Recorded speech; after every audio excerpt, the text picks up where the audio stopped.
Hello there, this is Reece Russell, host and owner of the weekly Steelchair. Once again, you're tuning to the Just For You Guys podcast, brought to you by myself, Josiah and Temple, as we look back on this week's professional wrestling. Come and join as we discuss, we predict, we review, we do all of that on this show, and we have fun conversations with our chat, our community. This is the Just For You Guys podcast, live on the weekly Steelchair, brought to you on YouTube. Enjoy.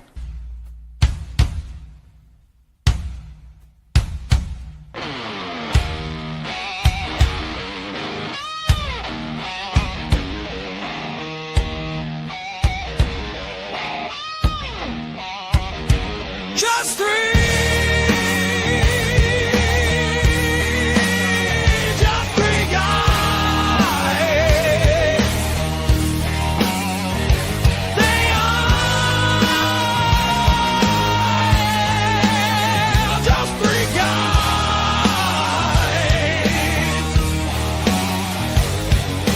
Reece and Josiah and Temple's podcast, and there is no more guy. Just three.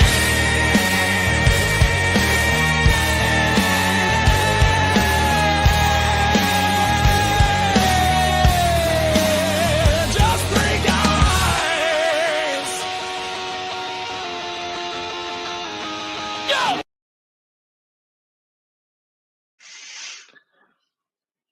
What's up, everybody?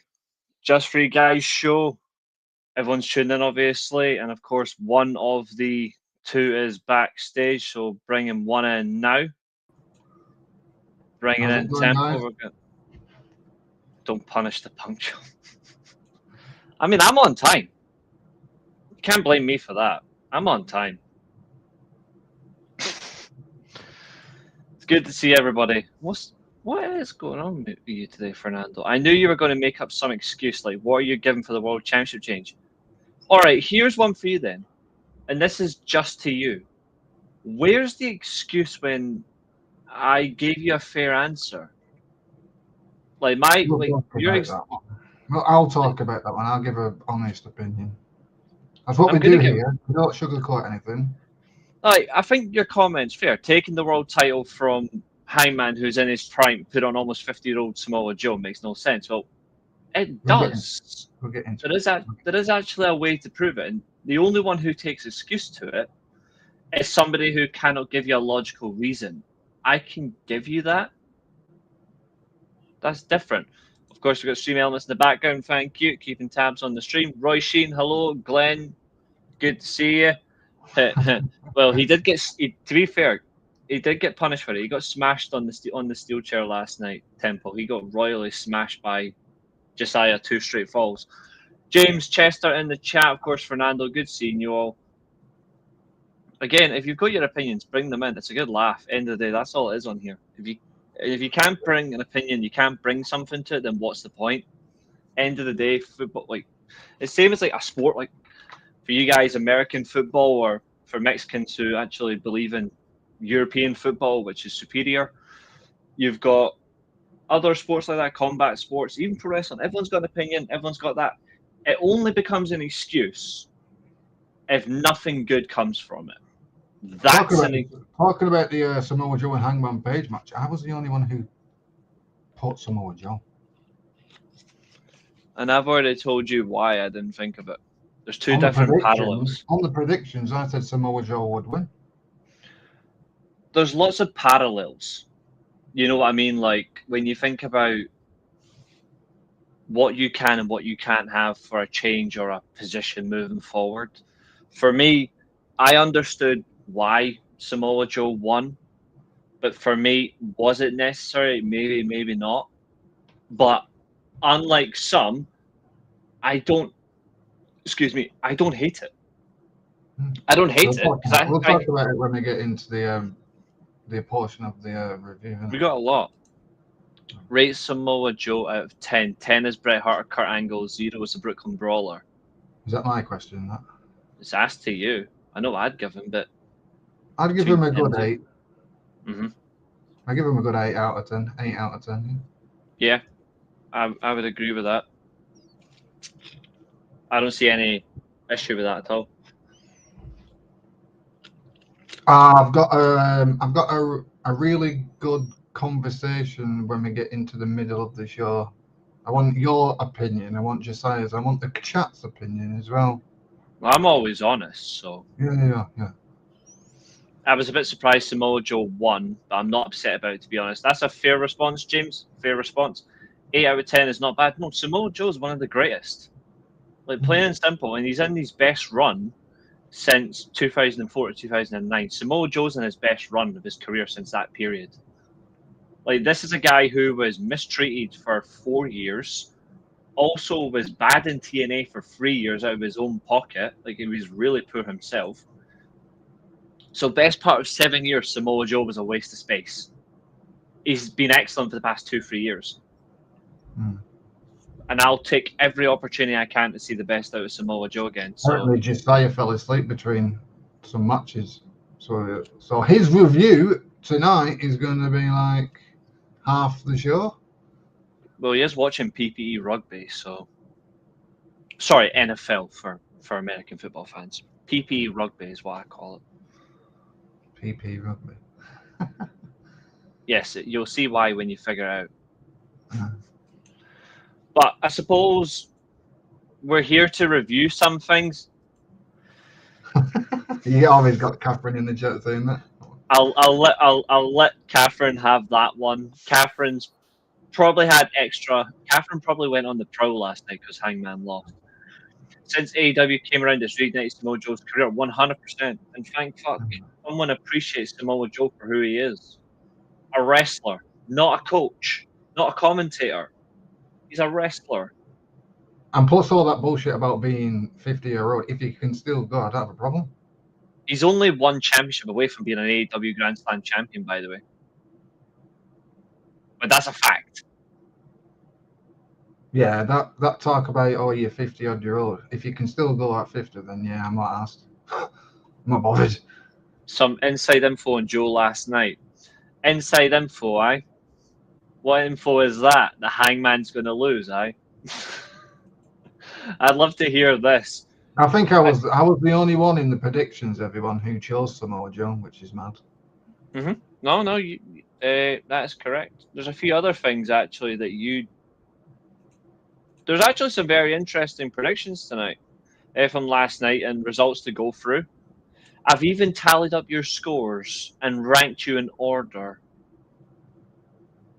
Question is... Am I on the good side? Well, I suppose we may as well make an effort right now and say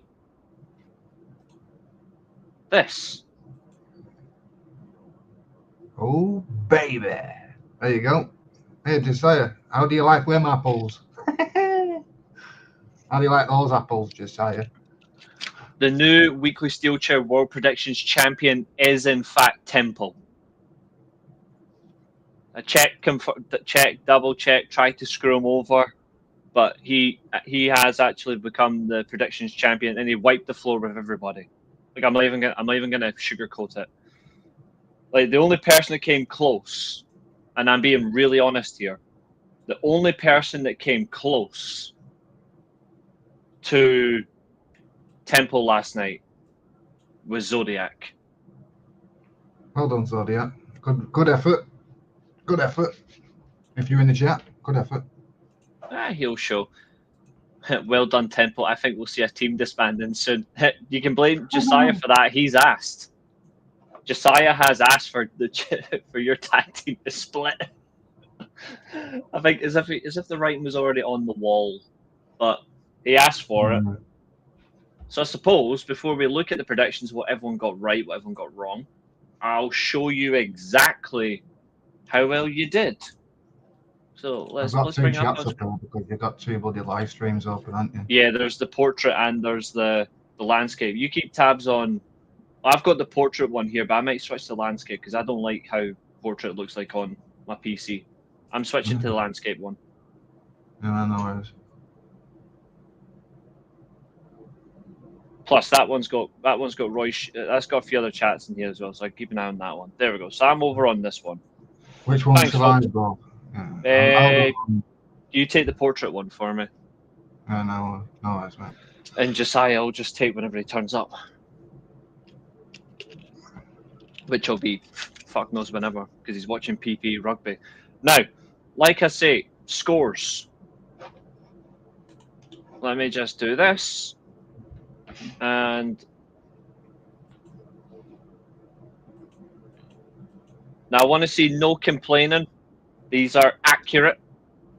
So we will go from top down. So myself, I finished on 9 out of 13. Not bad. Not bad, Reece. Not bad. Josiah finished on 8. Not bad.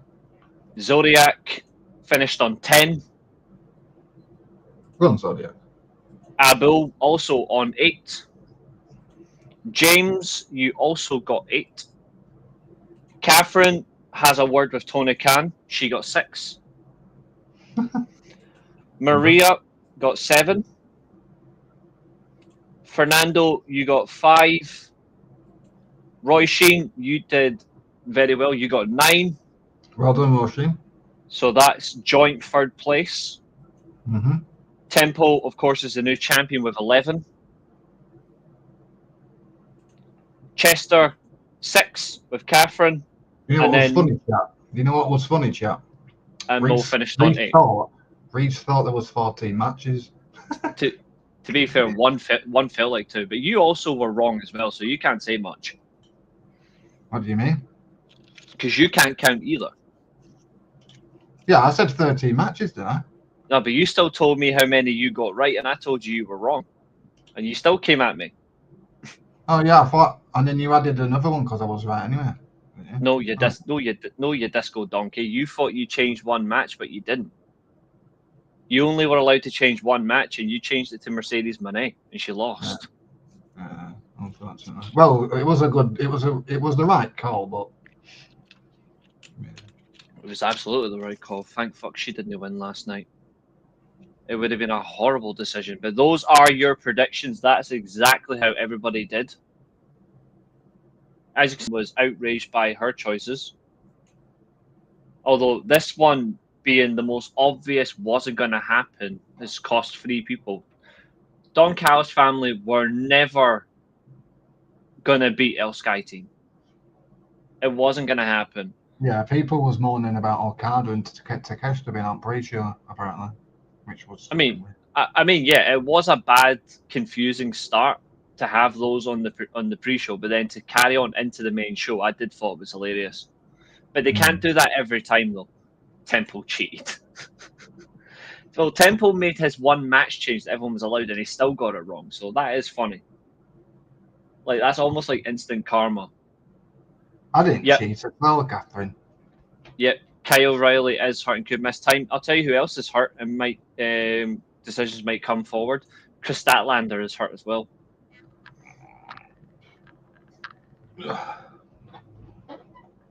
But yeah, Josiah's cocky reign, as he would absolutely agree to. Actually, hold on. I've marked one incorrect there. Josiah, that's my fault. Sorry, mate. There we go. Josiah's on 9. That's my fault. Sorry. There we go. He evaded one. There you go. So he finished joint third. Still a shit performance from your so-called champion, but yeah. But overall, there were some decent matches. Few of these, I will admit, I have problems with. But it's only. I had a problem with some matches that did something, but I'm going to talk about that whilst we're getting into the preview of the show. I want everyone's opinion. I want you two opinion as well on it. I don't have a problem with it, but it seemed that we got it every. I'm not going to say it, but whatever. You probably For me, there's one match that I thought was absolutely excellent, and then they overproduced it, and I'm like, for fuck's sake. Like, I'm going to be very honest. This match went from a 5-star match to a 3-star. based on the ending alone. Right. Like I'm sorry, but like Bandido is not fucking superhuman, and you have him kicking out of 4 separate tag finishers. I'm sorry, but that's just not normal. I get what you mean, yeah. But again, I loved the match, but I just didn't like the ending. Bobby Lashley should have won the national championship. No. As much as I like the idea of it, no. Ricochet is actually the right answer, in my opinion. And he deserves it. Plus, you could do Ricochet versus Lashley for the title or Benjamin for the title because The they've funny got thing a few is, going on. So yeah, that's who he'll lose the title to, I still think. I think he'll still lose it to Bobby Lashley, but the fact is, where they're at right now, Ricochet has got what people have been asking for him to get and be deserved for. Like, he's worked his way into that position. And isn't it high time that AEW, as people have said for quite a while, should be rewarding people for their jobs? I hope AEW reward Kyle O'Reilly though. I think he's going to get the TNT title of Mark Briscoe. Like, I think he's going to get the TNT title, and I think for maybe Revolution or Double or Nothing, I actually think Kyle Fletcher will be world champion. Kyle Fletcher, yeah. I was thinking maybe 2027 because of who's there above him, but honestly, I would have him now. In the next 6 months, I would make him champion. Yeah, you have to push your youngies. Yeah, I think he's earned it. I think he's earned the right to get that position. Full Gear was mid. The only memorable match was the tag match and the TNT Championship match. Okay. TNT title change for Kyle O'Reilly makes a lot of sense. It makes perfect sense for Kyle O'Reilly. What's up, Tina? Good to see you over on Twitch. I think considering what we were coming into, the one thing we asked for from Blood and Guts going into Full Gear was we asked for AEW to maintain some momentum, and they went for it. The difference is Ricochet is an example of someone who does deserve it, Fernando. He's been one of AEW's best heels since he walked in the door. Like, do we not give him an opportunity? Like, do we not reward someone who's actually walked in and made an effort, who's reinvented themselves? Like, we may as well just give the titles to people who don't know what they're doing then. Let's give another title run to, oh yeah, I know. Let's give a third world title reign to Hangman. No. Well, another thing with Ricochet is made the Gates of Agony mean something. You know, when Ricochet was not in the company where he was in WWE, where was the Gates of Agony? Nowhere to be seen.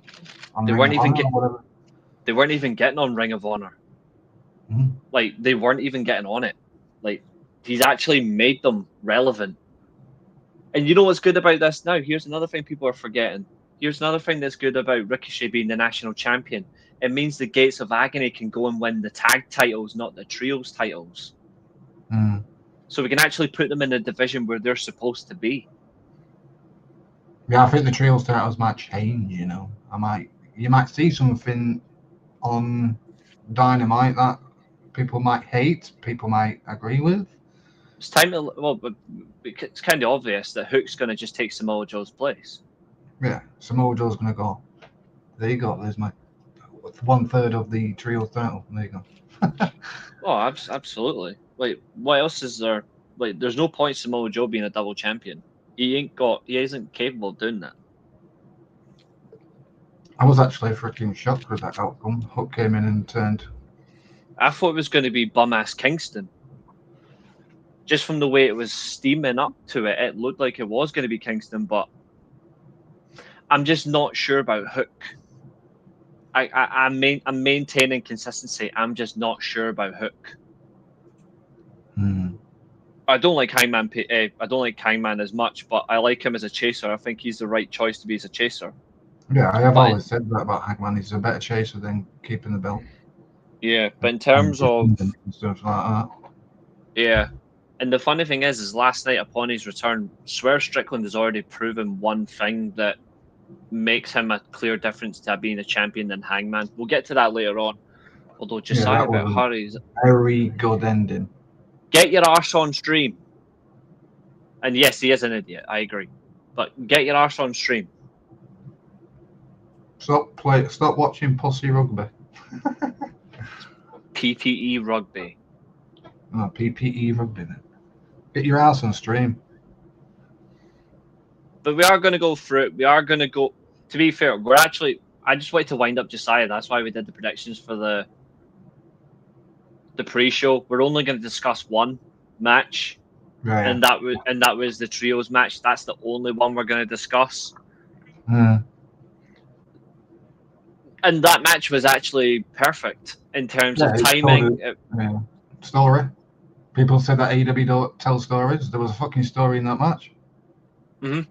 Honestly, I thought we had a lot. It was good rhythm as well, and the enjoyment of Okada going, "I do not give a shit about being on time." Turns up in a McLaren P1, does his full entrance like a boss, and then his playmaker on Temple. Temple's bloody Krishna is absolutely it's fucking beast mode.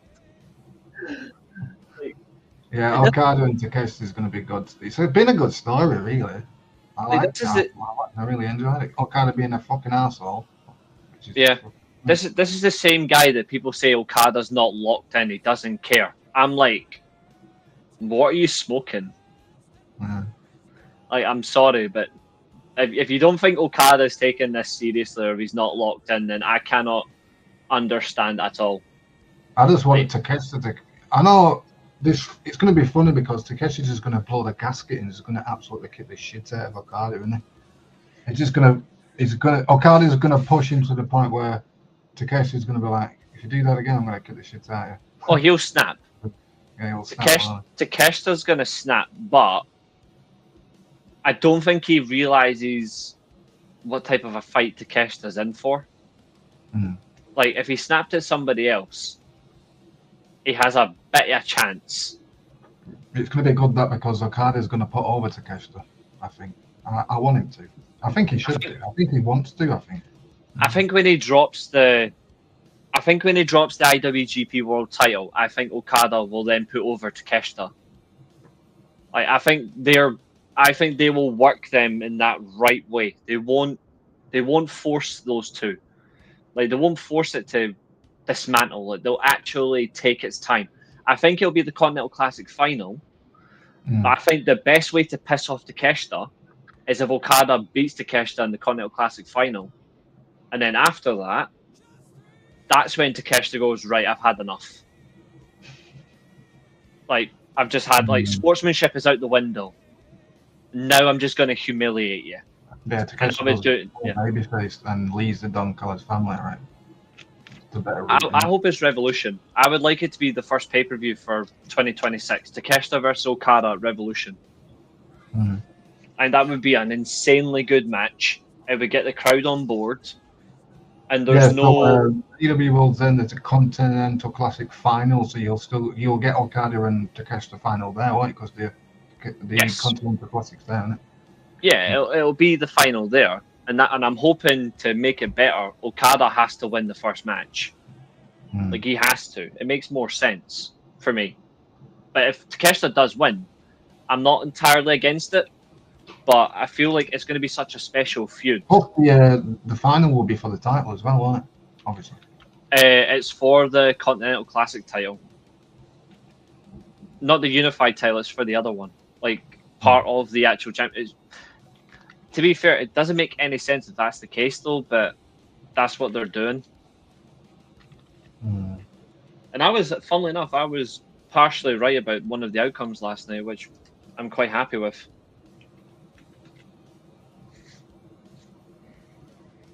That Masquerade around is impressive as hell, man. That guy's a star. He's surreal. Tina in the background, do make sure you rest up well. Don't overexert yourself. But I'm alright, Ta. There's parts of logic that comes into it. Like, I'm not going to say Full Gear was the best AEW pay-per-view of the year. But in terms of continuity, It was better than the previous one, I think. massive. It was better than Wrestle Dream for me. Yeah, I would say that, yeah. And I like Wrestle Dream, but I thought Full Gear was better. There's continuity is key, and this is exactly what we wanted. It's right up there with All In as well. Shall we get into the Pac and Darby Allin? Yeah, we are gonna go in order. So, Darby Allin versus Pac. Plain and simple. I thought this match was outstanding. I think if you look at what you're being given as a match, fair play to Pac. The guy's a sucker. Like, he sucked people in. He said he was going to beat Darby Allin in a wrestling match. He isn't here to do stunts like Darby Allin does. Yeah, this is not going to be an extreme match. He's just going to out wrestle him. And then amidst it, he brings out Justin Bieber Utah. Good distraction. And then Pac beats him with the baseball bat. I only have one issue with this match, though. I like the idea of it being the baseball bat finish, but I didn't see enough work on the injured arm and shoulder. I don't think he did enough damage to it. Like, as a heel, I wanted to see more. But I thought the pacing of the match was really good. I thought Darby Allin in spells did well to counter Pac. It was better than seeing Darby Allin just get chucked around the fucking ring and bleed and what you go and doing all these table spots, glass spots, and yeah, it was good to see Darby Allin in an actual wrestling match. Yeah, Darby Allin is a very good amateur wrestler, but I like the fact that he was protecting himself as well. He kept trying to shield his arm, which I thought was very good. Like, I know obviously he's a fan of Sting, he's a fan of Jeff Hardy. They've had multiple matches where they've been injured like that before. They shielded themselves really well. Darby clearly pays attention to that. Yeah, and plus Steamboat as well, when they were doing all them arm drags and stuff like that. Steamboat arm drags. Yeah, they were picture perfect. Anything for you want to add to that match? Anything that you perhaps would have changed? Anything that you didn't like, but you did like as well from that one? I wouldn't have finished it with the baseball bat. I would have had Pac beat Darby Allin clean without the baseball bat. Pac did come in and say, I'm going to beat Darby Allin in a wrestling match, and then he goes and cheats with the baseball bat. I didn't like the finish, really. Yeah. It was an okay match, but the finish was a bit off for me. No, that's fair. I would have liked it to finish with a brutalizer on the injured arm. No, or if he'd done the black arrow on that arm as well. Like, that would have been cool. Instead of hitting the black arrow on the torso and the legs, he traps his arm in a position, he just lands right on him. That would have been really devastating. What's up, Stefan? Good to see you. Thanks for dropping in. Josiah will probably drop in like Liverpool's form, so never. Late. Something like that. Sorry, mate. I had to.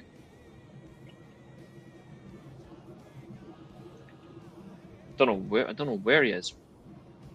Come on, Josiah, for God's sake. Probably fell asleep. Like he did last night. He said to me, he said in the group chat, didn't he? He said he fell asleep halfway through Full Gear. I was like, okay. Yeah, to be fair, he did. He did. We can grant him some pain and misery one way or another.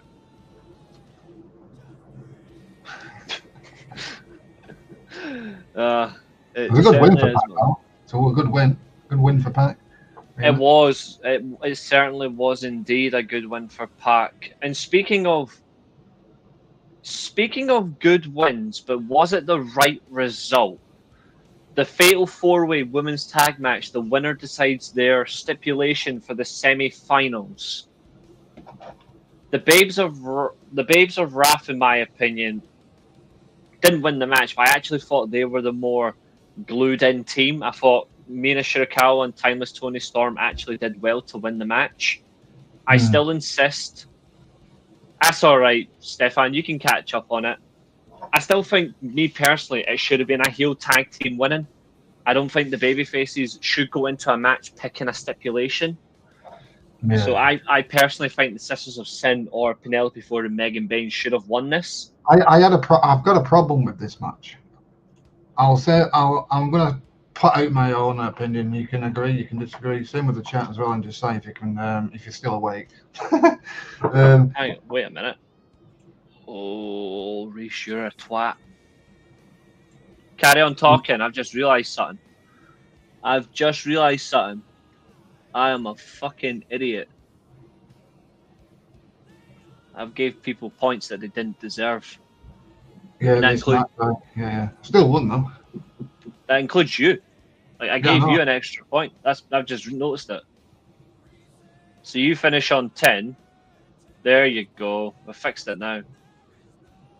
There we go. Still So I won, need to... You did, yes. Which means Zodiac finishes on 9 as well. So you're the only person to go above 10 points. Mm-hmm.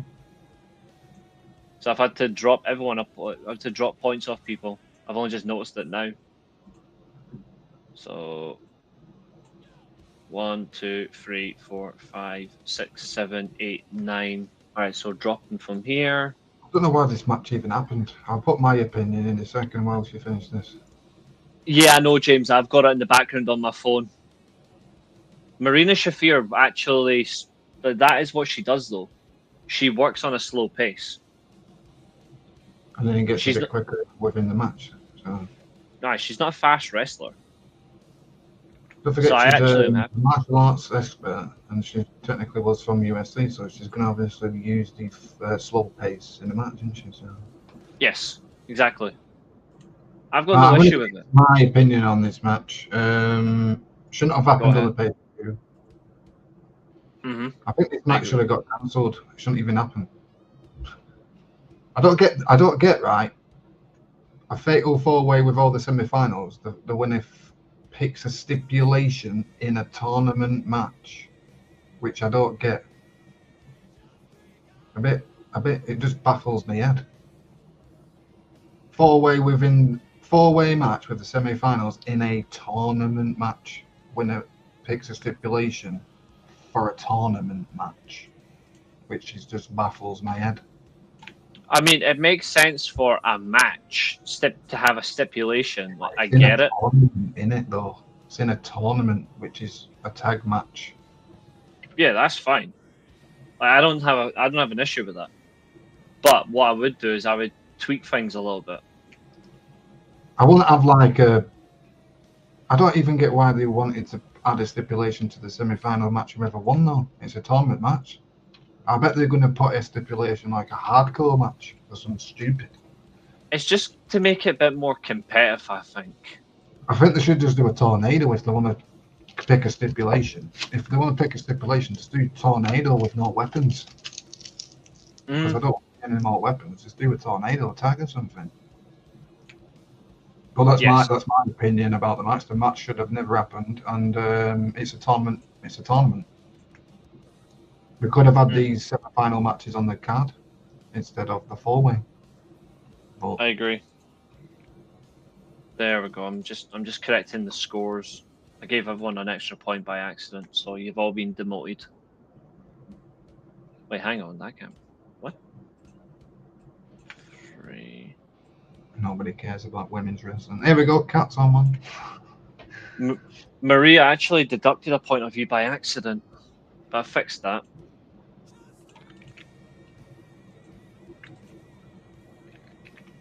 There we go. Keep talking. I'm just fixing these. Fernando, I'll get into that conversation in a minute. Because I have a problem with one thing, which is... I'll get into it soon.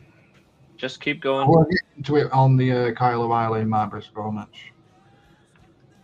I want your opinion and Josiah's if you can come in, or anyone in the chat's opinion about it. I'm going to say something controversial. It was the best match on the show. Or Like, it was... Mark Briscoe. For me, it was the best match of the night.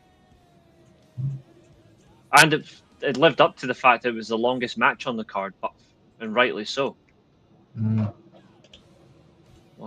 2, 3, 4, 25 minutes, was it? Yeah, 25 minutes exact. If I was going to say the best match of the night, For me, it was. for me, if we didn't get all those kick-out finishes of tag team finishes, FTR Brodido, but the way that they kicked out of like 3 bloody finishes, tag finishes, it kind of put me off the finish, if you get what I mean. Yeah. If that didn't finish with loads of fucking, I'm going to kick out your tag finish 3 times, it would have been that's my what pissed me off. Yeah, that's what pissed me off. But my match of the night was... If they didn't fanny about... I like Kyle O'Reilly, John Moxley, me. That match was good. That match was good. If they hadn't fannied about with all those stupid kickouts... If they hadn't fannied about with all those stupid kickouts, then Brodido versus FTR would have been the best match of the night. But no, they wasted time. Yeah, Chris Statlander and Mercedes had a good match. Yeah, that match was fun. That match was fun. Funny thing is, though, is I won't call a spade a spade. Like, I'm heavily critical of other promotions when it comes to over excessive finisher fests and unnecessary kickouts. I have to call it here as well. This is another example of it's just the exact same. I enjoyed the match. I just hate the ending. Like, the ending for me ruins it. It's annoying as well because the quality of the match between all 4 of them is really good. I like the tag match, but kicking out of like 3-4 fucking tag finishes was a bit okay. It buries the finish. I'm not making too much of a deal of it, Fernando. If this had been any other company, I didn't do the exact same thing, you'd be having a go at me. I can't seem to win. Either I'm too honest or I'm too harsh. When am I straight down the middle? Like, if WWE was doing it, I'd say the same. AEW did last night, and I'm going to call it out. I called out the 20-odd finishers and 30-odd signatures that happened between Cody Rhodes and Cena and what's his face, AJ Styles. I called that out, and I got called out for that as well. I was like, it's like 15 finishers and like 12 signatures. Of course, I'm going to call it out. It's unnecessary. Yeah, F you. Attitude adjustment, phenomenal 4-round kick out, and then another kick out by another 4-round, and then F you. And then kicking out of the muscle buster, kicking out of fade to black. All of that was getting kicked out, and I'm like, the Angel's wings. I'm like, come on. Like, that's the stuff that I love drama in a wrestling match. I love the excitement that a match can give you when it's right at the very end. But when you go from one finish kick out to then doing another 2 or 3 constantly kicking out, I'm like, that doesn't add heat to a match. It doesn't. And I'll give you another example of it doesn't add heat to a match. This is how far I'm willing to say it. The second match between Kenny Omega and Kazuchika Okada. The entire ending is just One-Winged Angel versus Rainmaker constantly. The difference is, though, is it's One-Winged Angel that wins the match. But it's so many Rainmakers that he's kicking out of, and I'm like, for fuck's sake. But I just can't do it. I have to give the same energy every time, no matter the stipulation or the contest. The tag team championship match was very good, but kicking out of like 4 finishes was just ridiculous, isn't it? I'm not saying the match was bad. It doesn't make the match bad. It just makes the match. The tag match was fucking excellent. It was just the forcing out of like finishes, kicking out at like 2 or 1 out with a tag team finish type of thing. Catherine, there's other ways to tell a story or purpose for someone never giving up than hitting so many finishers on them. Break their bones. Like, look at Mercedes. Like, she tried to literally break the arm of Chris Statlander, that's a difference between giving up on someone. Like, that's conquest. Even like look at Moxley refusing to give up to any submission he's put in. Eventually had to get to the point where you're wrapping a chain around him just to weaken him.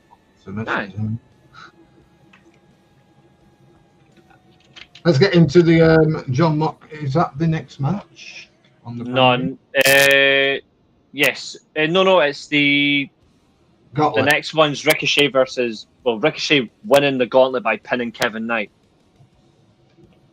Didn't mind it, really. Match was fine. Yeah, match was fine. Yeah. I liked it when Bobby Lashley and Shelton Benjamin started the match and started being goofy together. They started wrestling each other. That was funny. And then Ricochet came in that 3, a bit of comical because we need that in wrestling. And he was his promo was fucking hilarious. That was funny. No one wants to see this wrestling goofy shit. I want to see you lot hitting haymakers. Start hitting the shit out of each other. Then when Claudio came out, he didn't give a fuck. I was like, "Hey, come here, Ricochet. I'll give you an uppercut." Oh, he went after him. Like Claudio. Ricochet's promo on Dynamite, Ricochet's promo at the start of this match proved why he should have won. Mm. And the other promotions were asking for Ricochet to be put into this position as well. Yeah, Ricochet deserved this win, I think. Like, Tony Khan clearly is listening as well to who are associated with. You could do Ricochet versus Shelton for the belt next. You could do Ricochet versus Bobby Lashley for the belt next. Yeah. You could do Mike Bailey. You could do Kevin Knight. There's plenty of opponents there for him to lose to. So Ricochet for the title. He could go over to Japan as well. He could go over to Mexico. It's not that he can go over. He will go over. He has to. It's part of the stipulation of the championship. Hmm. Like, you have to go abroad and defend it. And there are some really good matches. And fight Zack Sabre Jr. again. Zack Sabre Jr. were like, "Why did you attack me, you little goof? I want that belt." Mm-hmm. Do that. Yeah, there's options there. I mean, like, you could put Mystical back into this one. You could have Atlantis Jr. Soberano Jr. You could do Mascarado Dorado. Mm-hmm. I don't think Ricochet's going to have, like, in terms of his title reign, maybe 3 to 6 months. I don't think it's going to go any higher than that. Mm. But I think when it gets to someone like Shelton Benjamin or Bobby Lashley, you will see a very long run, I think. Mm. But you want to have a bit of fun with this title first when you bring it in. That's why I was happy Ricochet won it. Yeah, I didn't mind. Mm-hmm. And the fact that he pinned Kevin Knight, it's not a bad thing. Like, it doesn't diminish Kevin Knight in any shape or form. It doesn't impact anyone else. It protects a lot more established stars. Yeah, plus Kevin Knight's so young, when Ricochet retires, Kevin Knight will be still there. He's only like 20, isn't it? Kevin Knight's 28. 28? Mm-hmm. Oh, Ricochet's about in his 40s, isn't it? Mm-hmm. Something like that. Ricochet is close to that. Kevin Knight should be next to win the national title. I think they might go for Speedball, but I wouldn't mind Kevin Knight winning it. Like, I wouldn't mind that at all.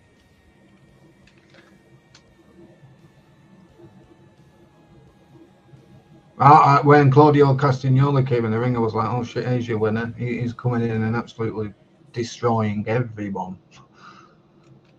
Claudio's awesome, man. I love Claudio. I just wanted, you know what I wanted tonight? Well, last night, I wanted Claudio to win this national title for a laugh. He just came in and absolutely annihilated everyone. And then he's 37. In the Moxley and Kyle O'Reilly match, because Moxley tapped out and gave up, I thought that Claudio was going to come out and put a bag over his head and turn on him or something. That would have been excellent. Claudio just coming in and just putting a bag over Moxley's head. You failed the Death Riders. Yeah. You quit twice. You failed us and all that stuff. And then you could do Moxley and Claudio feud. And then unfortunately you could involve Eddie Kingston. Unfortunately for Reece. Unfortunately for professional wrestling. the mannerism of him being involved in wrestling. Honestly, someone needs to just permanently Well, injure him. Claudio sucks eggs. That's fucking excellent. That Claudio sucks eggs. Yeah, of course. Who's I better? like the Claudio. I like Sheamus, but Claudio, yeah. I like the tag team back in the day, Yeah. the bar. That was Yeah, a they good were a team. decent. Yeah, they were a decent team. For me, I think Claudio's an all-round better wrestler. Mm. But not Sheamus, valuing Sheamus or anything, but Sheamus is he's better on the mic. I think Sheamus has regressed quite a bit. Like, I think he has regressed a lot, whereas Claudio hasn't. I think Claudio recognizes what he is, and he's not constantly trying to change himself up, change his style to make himself look out of place, whereas Sheamus does. If they are going to separate the international and the continental title and separate them from the unified, I think Claudio should go for the international title. Has he ever won a singles belt instead of the Ring of Honor World title? No, he hasn't, has he? I don't think they will separate the last thing. Like, it's under that banner. Like, it's all free. This is what makes the Continental Classic tournament, in my opinion, stupid. It shouldn't be competing for the Continental title. It's already been unified. It should just for the AEW World title. That's what I would do it for. But Ricochet winning, didn't have a problem with it. It was just a match which was okay-ish. It was okay. It served a purpose. It passed time. It was fun. I like the Daddy Magic and Daniel Garcia stare down. Daddy Magic kicked fucking Daniel Garcia's ass. I nearly fell asleep because of those two. Those two really bug me. What? Daddy Magic and Daniel Garcia? Oh, is it? Yeah. Every time Matt Menard speaks, I just want someone to take his voice away. And then every time I see Daniel Garcia, I wish I was blind. Because he is awful. Appreciate it, Roshin. Like, he bugs me in that way, like. Shall we get into the... See you later, Roisin. What's next? No Holds Barred, Kyle O'Reilly, John Moxley. And after we've reviewed this, I'm going to put my opinion on something that I want your opinion on. I want the chat's opinion. And if that idiot can get in the bloody chat and stop sleeping and watching shitty ass rugby, come on, get in the chat, boy.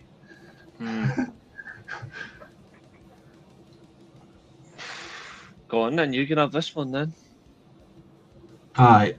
I want everyone's opinion on this, and I want yours and Reese's and Josiah if he's watching. Right.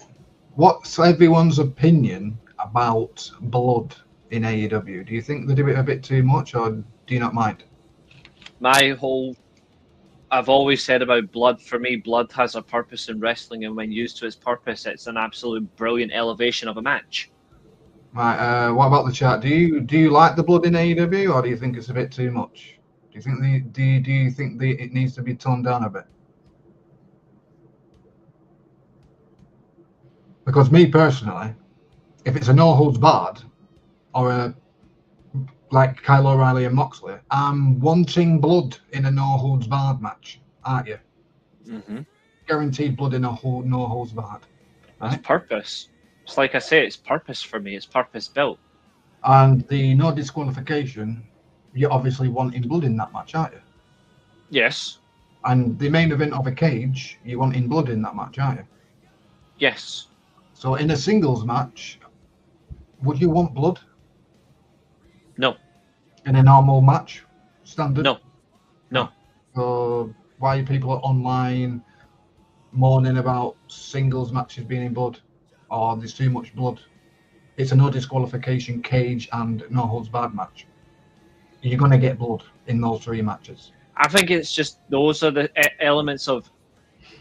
I think those are the sorts of matches where it absolutely makes sense. And there's matches where, we're just going to bleed for saying's sake. That takes away the draw of the match. Whereas if I'm in a cage match, as you say, or I'm in, to be fair, there's another match concept with two matches, I think blood's perfect for. Blood is perfect for an Iron Man match. Not like gushing blood, but I mean like scrapes, cuts, and bruises, because obviously your body's weared out after an hour. It makes sense to have like a bit of blood or anything like that, Yeah, or an I Quitter / submission match. Should they space out the matches when they actually going to do blood? Because we saw Kyle O'Reilly and Moxley in a no holds barred, and then following that, there's no disqualification with Matt Briscoe and Kyle Fletcher. We had two blood matches against each other. In my opinion, that should be spaced out within the card. So me personally, I would have put. I would have put the TNT title before the cage. Or actually, no, to be fair, that doesn't work either. I would have put the TNT title before the women's title match. So that gives you the trios title space in between. In the Kyle O'Reilly and John Moxley match, we saw blood, didn't we? And then the next match was the disqualification match in TNT, and then we got blood again. So I was thinking to myself, right? I don't want to shit on these two matches because they were both excellent, right? But can we not like space these matches out so we're not getting two blood matches against each other after another? You know what I mean? Well, there were 7 people that bled last night in total. I don't mind people bleeding in stipulation. No, matches. those are matches. Like there were 7 people bleeding in total from Full Gear. Was the Chris Statlander and apparently didn't Miss ID's Monet bleed? No. She didn't bleed? No. No, that's a good thing. Because I saw some blood in that match. It might have been the elbow, but that was it. Right. But it was nothing like serious. You're late, Josiah. Did you enjoy rugby? Yeah, it's still going on actually. PPE rugby, get it right. What's your opinion on the blood in AEW? Do you agree with it? Does it need to stop? Does it need to tone down a bit, or what? I mean, I feel like it's just the same for any wrestling promotion. The use of blood has to really enhance the story. It can't just be thrown around in every match just for the sake of, oh, here's blood just for this. Do you think these two matches should have been separated around the card instead of against each other? I think that the women's title match should have been earlier in the show. Yeah, but we got two matches against each other, though, didn't we? We had Kyle O'Reilly versus John Moxley, and then after that... I think that's what he's meaning, though. Is like, if the women's title had been earlier in the show, you might have got one of these matches later in the show, which would have actually spaced out. Yeah, that's what I mean. Two bloody matches against each other. So I think what Josiah is saying is accurate as well. Hmm. To be fair, I agree, because you look at what match they followed and what match they preceded as well. Statlander, Mercedes Moné did well, but they weren't in a difficult situation. You know why we get blood in AEW? Because it's an alternative to WWE. When was the last time we got blood in WWE? None. The last time that they had blood that I can actually remember. Drew McIntyre and Hell in a Cell. When Jey made himself bleed. Yeah. Last time I saw blood in WWE was the Hell in a Cell between Punk and McIntyre, which is a Hell in a Cell. You're going to see blood. But WWE's Hell in a Cell matches, you don't really see blood because it's watered down. It's not even called Hell in a Cell anymore. It should be called now, in my opinion, Sleep in the Cage.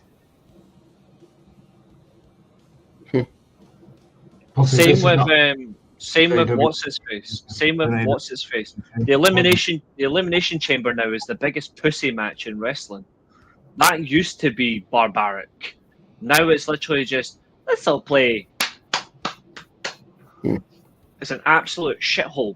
And this is what WWE does. They get their hardcore brilliant matches and then they turn them into watered down pussy matches. And you know who you can thank for that? Triple H. You can thank him for it. Yeah, thanks for everyone in the chat with your own opinions. Your opinions matter in here, and I would say that they ruined the chamber and the cell matches before Triple H even took over. Oh, he's made it extra sure that they'll never be as good again.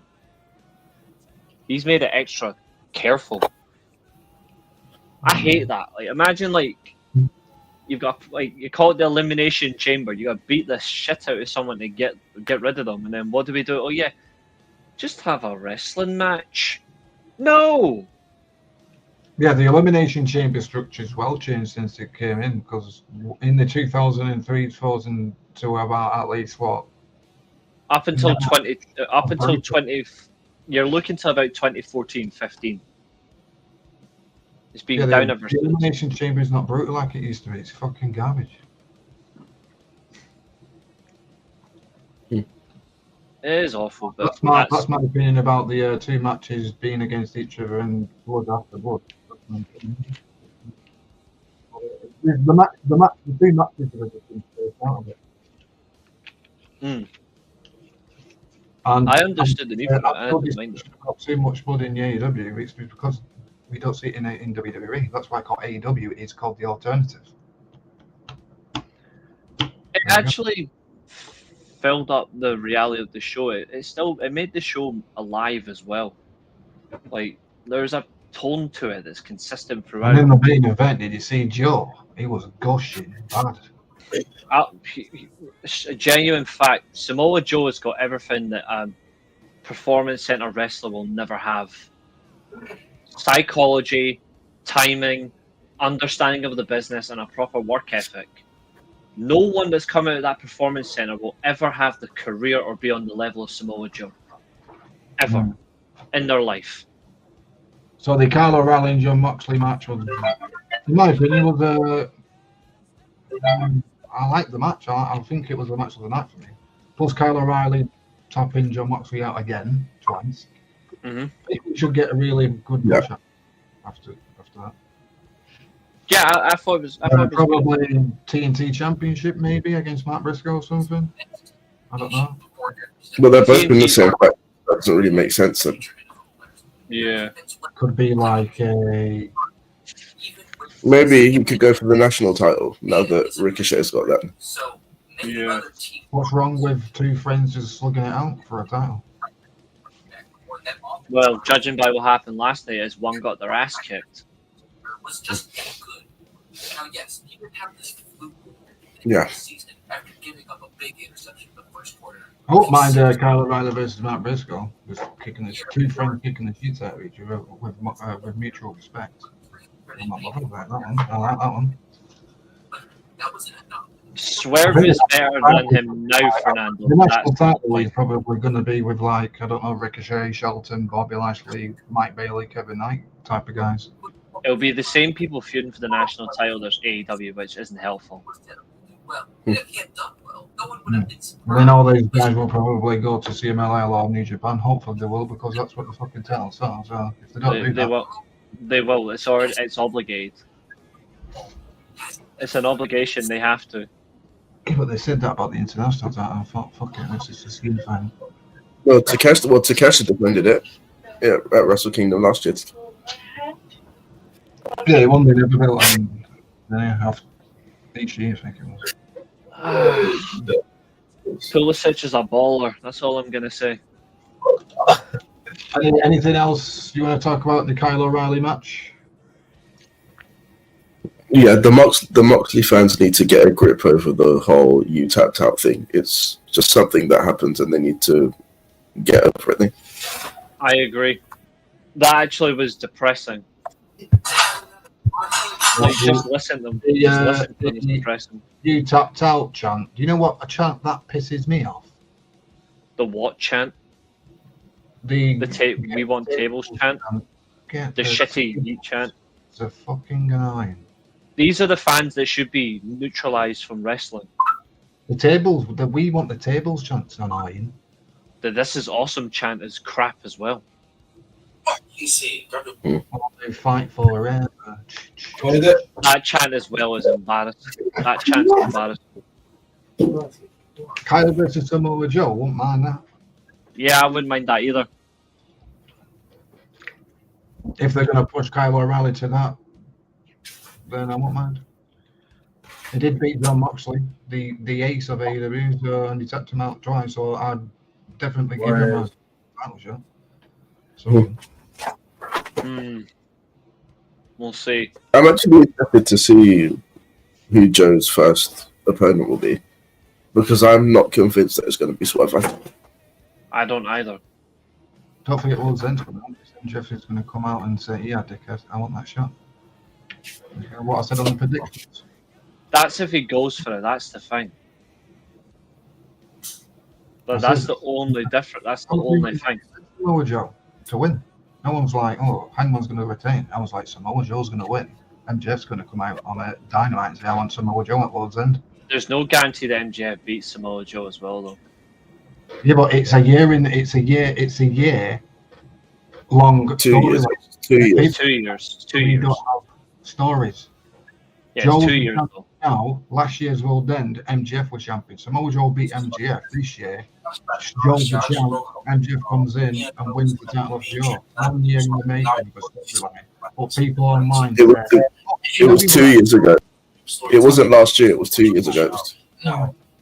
Last year's World End was John Moxley versus that absolute moron Orange Cassidy. The story's there. For MJF to beat Samoa Joe is, like Fernando said in the chat, revenge for MJF to beat Joe. I still think the way they'll do it, I don't think it will be MJF. And MJF just comes in with a fucking suit, says, "Joe, I want you at World's End." Boom. If MJF beats him, by the way, then I want Odin apology for or just rush someone in and win a title. I expect one. If it happens, I expect an apology. And I don't need to say why. People should be smart enough to know why. I think if you look at it, does he really need to go straight for World's End? No. Should he? It's not a bad idea if he does. Well, I mean, he's got to show up first, which is neither here nor there. MJF taking the title from Hangman was a better story. No. There's parallels. I think when you look at the story... If it was a double or nothing, I would have said yes, but it's World's End, so no. It doesn't matter what... Like, the pay-per-view doesn't matter. Like, the pay-per-view makes no difference. It's the actual repercussion of the match that makes the difference. So, quite frankly, MJF could cash in for Revolution, or he could cash in for Double or Nothing. He can go for All In next year if he wants to. It doesn't make a difference. The difference is how far you're actually willing to go to stretch it, or where actually is the moment. Necessarily get the Kyle Fletcher match next, I think it is, isn't it? Yeah, I think Kyle Fletcher will be some point next year. He will be world champion, and he will beat the Ace to become champion. If you actually look at circumstances, I think Kyle Fletcher will beat Ospreay for the world title.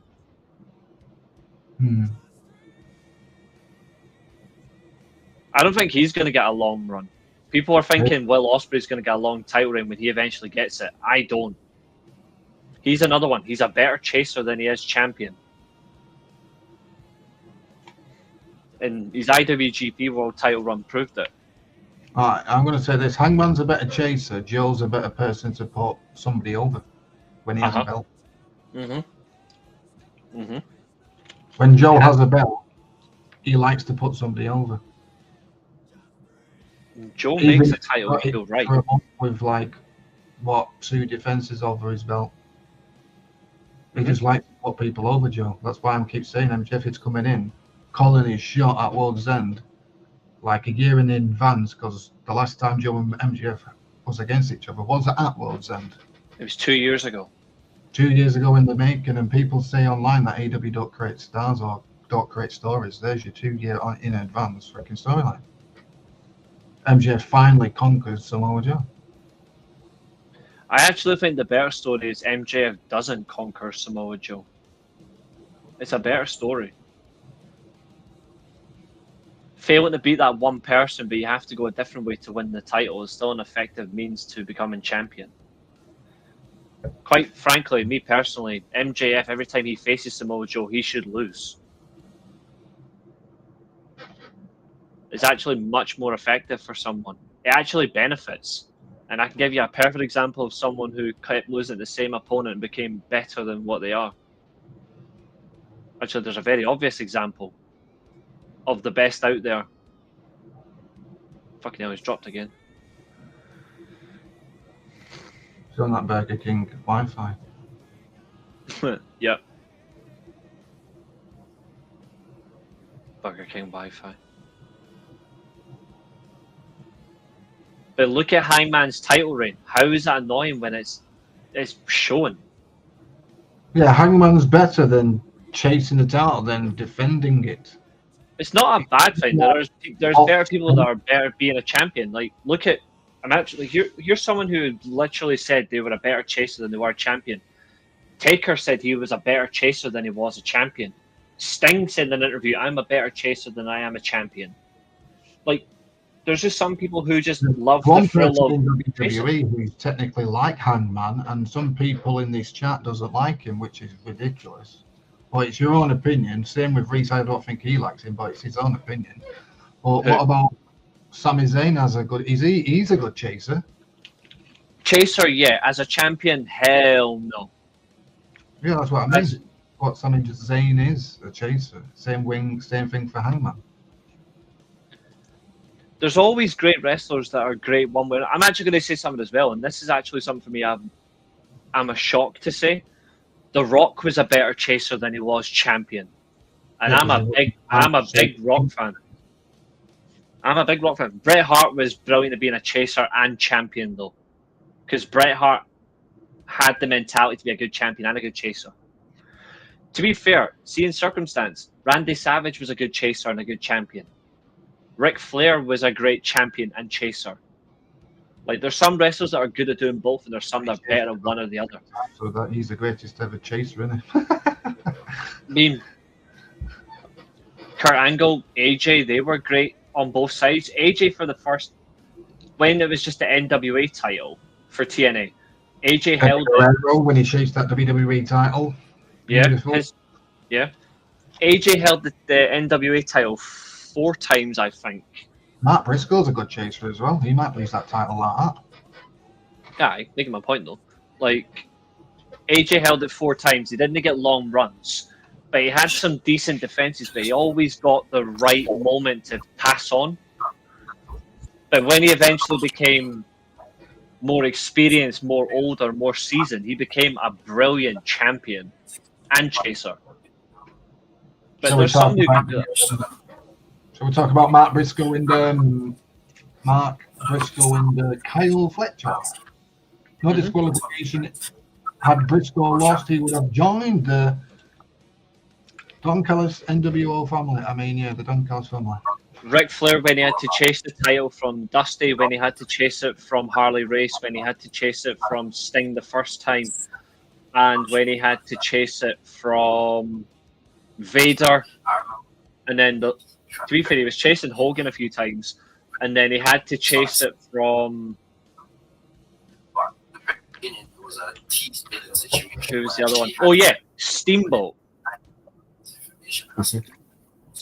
He did win it 16 times, but he still had to chase for it. He still had to chase it. This was the best match on the show. Like, without a doubt, this is the best match on the card. I like that spot where it was on top of the rope. I think it was a suplex or something, or some sort of move. Yeah. And that table spot was excellent.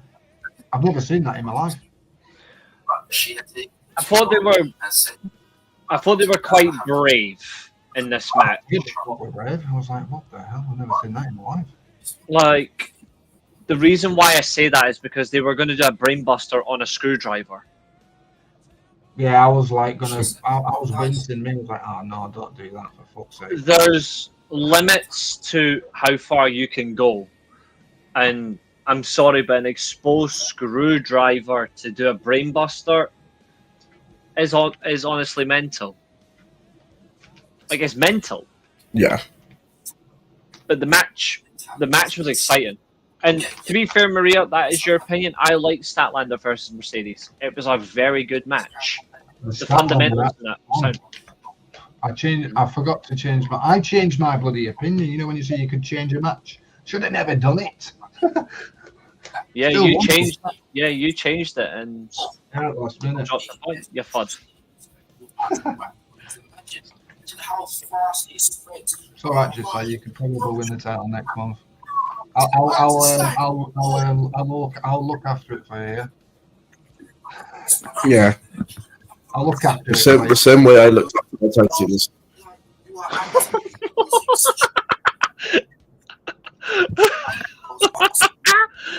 Oh, you cocky bugger. Quality. The thing is, though, Josiah, I'm not a tag guy. Clearly not, because but you're clearly not a singles activist. I battered you yesterday. Right. I mean, to be fair, it was an official referee assignment. I didn't even watch the episode. So Reece was the referee. I think that was the E-Fed version of the Montreal's fucking screw job. Not trust me, in the match that I gave you both, a Montreal screw job wasn't possible. Reece was the referee, probably, wasn't he? Yeah, I was the referee. I was the. It's the SWA screw job. I'm going to call it that now. I'm just going to tweet it out now, guys. Yeah, the SWA screw job. And funnily enough, we all had a match after that, and I won that one too. Now, And then you got your ass kicked after that for that result. But to be fair, I was the referee. You two faced each other in a 2 out of 3 falls Hell in a Cell match. I was very fair until you didn't leave the cage, and then I put you both through the cage. If anything, I got involved, like the good referee that I am. You know why I escaped? You know why I escaped through the cage? Because Sure. I knew. you're a coward. I didn't need a lackey like Josiah. I'm a singles guy, not a lackey for Josiah. Hey, listen. And like I said, how did that work out yesterday? I don't need a lackey like Josiah. You're that much of a lackey that you got pinned twice by him. You got Panama Sunrise in the middle of the ring twice.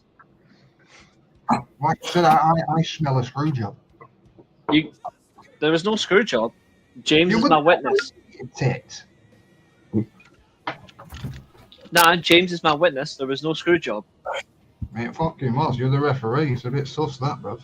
I was the fair referee. I wanted to see what would happen. Screw job. The SWA screw job. It was a fair match. I'll even tell you where it started. You can. I should also mention your character put his hands on the ref. So. Yeah. And to be fair, your character did strike mine. You struck the referee. Yeah, because I knew that the referee's an ass crack. No, the referee was fair. You struck the official. Yeah, So the referee took it upon himself to hit you with a German suplex. Yeah. Josiah got it as well. Josiah got it as well. Josiah, just no. Josiah, you got a signature move done to you. Josiah got hit by a finisher. Point proven. SWA. And I didn't even do anything. VAR. We need VAR. I got attacked for no reason, so you can't call it a screw job. I didn't do anything. I just said had to be even. Equality breeds good wrestling. Apparently. But anyway, moving on. Yeah, to be fair, we've got another thing to talk later on in the show, anyway, which everyone else will like. But anyway, what I wanted to say, this is a good thing. The reason why this match for me was match of night was more than just there was a few excessive finishes as well. I admit it does take it away a little bit, but the quality of wrestling between Briscoe and Kyle Fletcher has taken both to a different level. Like they've raised themselves. A lot, which is really good. My only problem that I have now is when you have Kyle Fletcher drop this title to Mark Briscoe, the first thing he does is declare himself the Continental Classic. Already you're putting 3 members that are butting heads with each other. Eventually, one of them has to be kicked out of the faction quickly. They can't slow the kick out now. They need to make that motion now. But overall, I thought the pace was very good. I thought the match quality was excellent. And I don't think either man did anything other than protect the other. Like, there was a lot of good wrestling. And the barbaric stuff as well. It was a balanced matchup. Do you think we get another match with Mark Briscoe and Kyle Fletcher? Because aren't they tied? No. I don't think so, no. How many matches have they won against each other, though? That's the thing. Is it 2-2 now or something? Yeah, but this was basically Mark Briscoe's last match with Kyle, though. That's why the whole "if you lose, you have to join the Don't Catch Anthony" thing was there. The stipulation was a bit fucking sus, wasn't it? Obviously, Mark Briscoe wasn't going to lose. Yeah, but the stipulation, in a sense, wasn't really a stipulation for the match. It was more so in exchange for actually giving Briscoe one more match. Yeah, but the stipulation just told you that Mark Briscoe was going to win. Really, if you look at it. Mark Briscoe wasn't losing this match. Yeah, that's the right decision. Fucking idiot. I was just watching this penalty decision. It's the correct Into decision. penalty. Yeah. Oh boy. He stands on him. Like he stands on his foot. It's going to be 1-1. Well, you know, Chalanoglu is never going to miss a penalty, so you can put that as 1-1 now. I don't know if it is two I'm taking. Or He's like the Turkish Bruno Fernandes when it comes to penalties. When Pavlovic shouldn't have stood on him. Yeah, See, the thing is, though, it's loads of penalties. it's Chalanoglu taking it. Yeah. Yeah, so he's going to score. Chalanoglu is an absolute demon. He's only missed one of his last 5 penalties, though, Chalanoglu. But he is an absolute weapon from set piece. He's one of the best in the world at ending like a free kick or a penalty. Keep talking, though. About the Mark Briscoe Kyle O'Reilly match. What do you think's next for Kyle O'Reilly? I mean, Mark Briscoe. Kyle O'Reilly. Yeah, Kyle O'Reilly against Mark Briscoe for the TNT title. Kyle Fletcher faced Mark Briscoe. Oh! Save! Fucking beauty. He was class at Leverkusen. Yes, he was. And Schalke. It's the first time I've seen him when he played for Schalke. That was a beautiful penalty save. Yes, right, carry on. Yeah, I think Kyle O'Reilly's going to end up in... I think Kyle O'Reilly will be in the TNT title division. Kyle Fletcher will move into the world title picture now. Logical for him. He'll lose to Takeshita, I think, in the semi-finals of the Continental Classic. Yeah, there's a story there for you. Takeshita and Kyle. Okada against who, though? I mean, to be fair, in my opinion, Okada's the Continental Champion. He shouldn't have to wrestle anyone. He should just be in the final as the person coming for him. Yeah, but we all know it's like the G1, the champion has to be in it because whatever. Oh yeah, I think he'll be Okada. One thing I do like about the Continental Classic is the fact that the champion is actually defending the title in the tournament. Yeah, I think Okada will defend it the whole way through. I think Okada will win the Continental Classic, and he'll beat Takeshita in the World's End. I don't think so. I think Takeshita beats Okada. I hope he does. I hope Okada does win, just for the sake of. I want him to win because then it'll fuel Takeshita to come back even more to go. I'm not having. I think Takeshita's going to win because that's going to open the door to him losing at Wrestle Kingdom. That is another possibility, though, which isn't a bad thing. Because I'm thinking the way I see it is, if Okada beats Takeshita, then I can see Takeshita beating Steelchair at Wrestle Kingdom. Yeah. There's a lot to play for. I think Takeshita beats Okada, and Suji beats Takeshita at Wrestle Kingdom. Like, they're only a week apart. Like, World's End and Wrestle Kingdom are only like, it's not even, it's like a week apart, time wise. I think it's only like if to that. Who do you think is going to be in What day? What date is World's End? December 27th. Takeshita. Who do you think is going to be in the Yeah, Continental 8 days apart. Some names anyway. I'm going to give some names for what I think should be in the Continental Classic. If you say Orange Cassidy, you're getting dropped from the stream. No, I won't be saying stupid fucking names, you dick. So I'm going to go with obviously the three that have already been announced. He's going to be in it, though. Takeshita, Okada, Fletcher, Pac, Claudio, Brody King. Just put the Don Tellis family in the death ranks in it, and whoever wins, wins. Yeah, pretty much. So Okada, Takeshita, Fletcher, Pac, Claudio, Brody King, Bandido, Shelton Benjamin. I'd like to be in it. I want to see a Bobby wild Lashley. card. Not Bobby Lashley. And Ricochet. I want to see Ricochet, yeah. I want to see Josh Alexander in the semi-finals. But to be fair, I think the Continental Classic is a good way to bring back Jay White, though. Yeah, I was going to say, that all depends on if he's actually cleared to come back now. Well, he is ready. I suppose it's just if they're going to. Let's have a look. So yeah, I'll probably go with Brody King, Bandido, Claudio, the three that have been announced. Oh, okay, that's unfortunately we'll get Daniel Garcia probably in it. Eddie Kingston will be in it because he's been in it before. Unfortunately for Reece. Yeah. The first ever winner. Would you put Moxley in it? No. I want him to go on a fucking break, to be fair. Josh Alexander might be in it. Tony Khan needs to tell John Moxley, you've done a good job, now fuck off. Omega? No. Omega's not doing it. His body won't hold up for that anymore. Yeah, probably. I think he should be in the trios with the Young Bucks, maybe. Well, that's just me. No, he should on Dynamite say thanks for all your help, but I don't need you or trust you, so just go away. That's what he should do. That. Yeah, I want him to stay with Roderick Strong in the Continental Classic.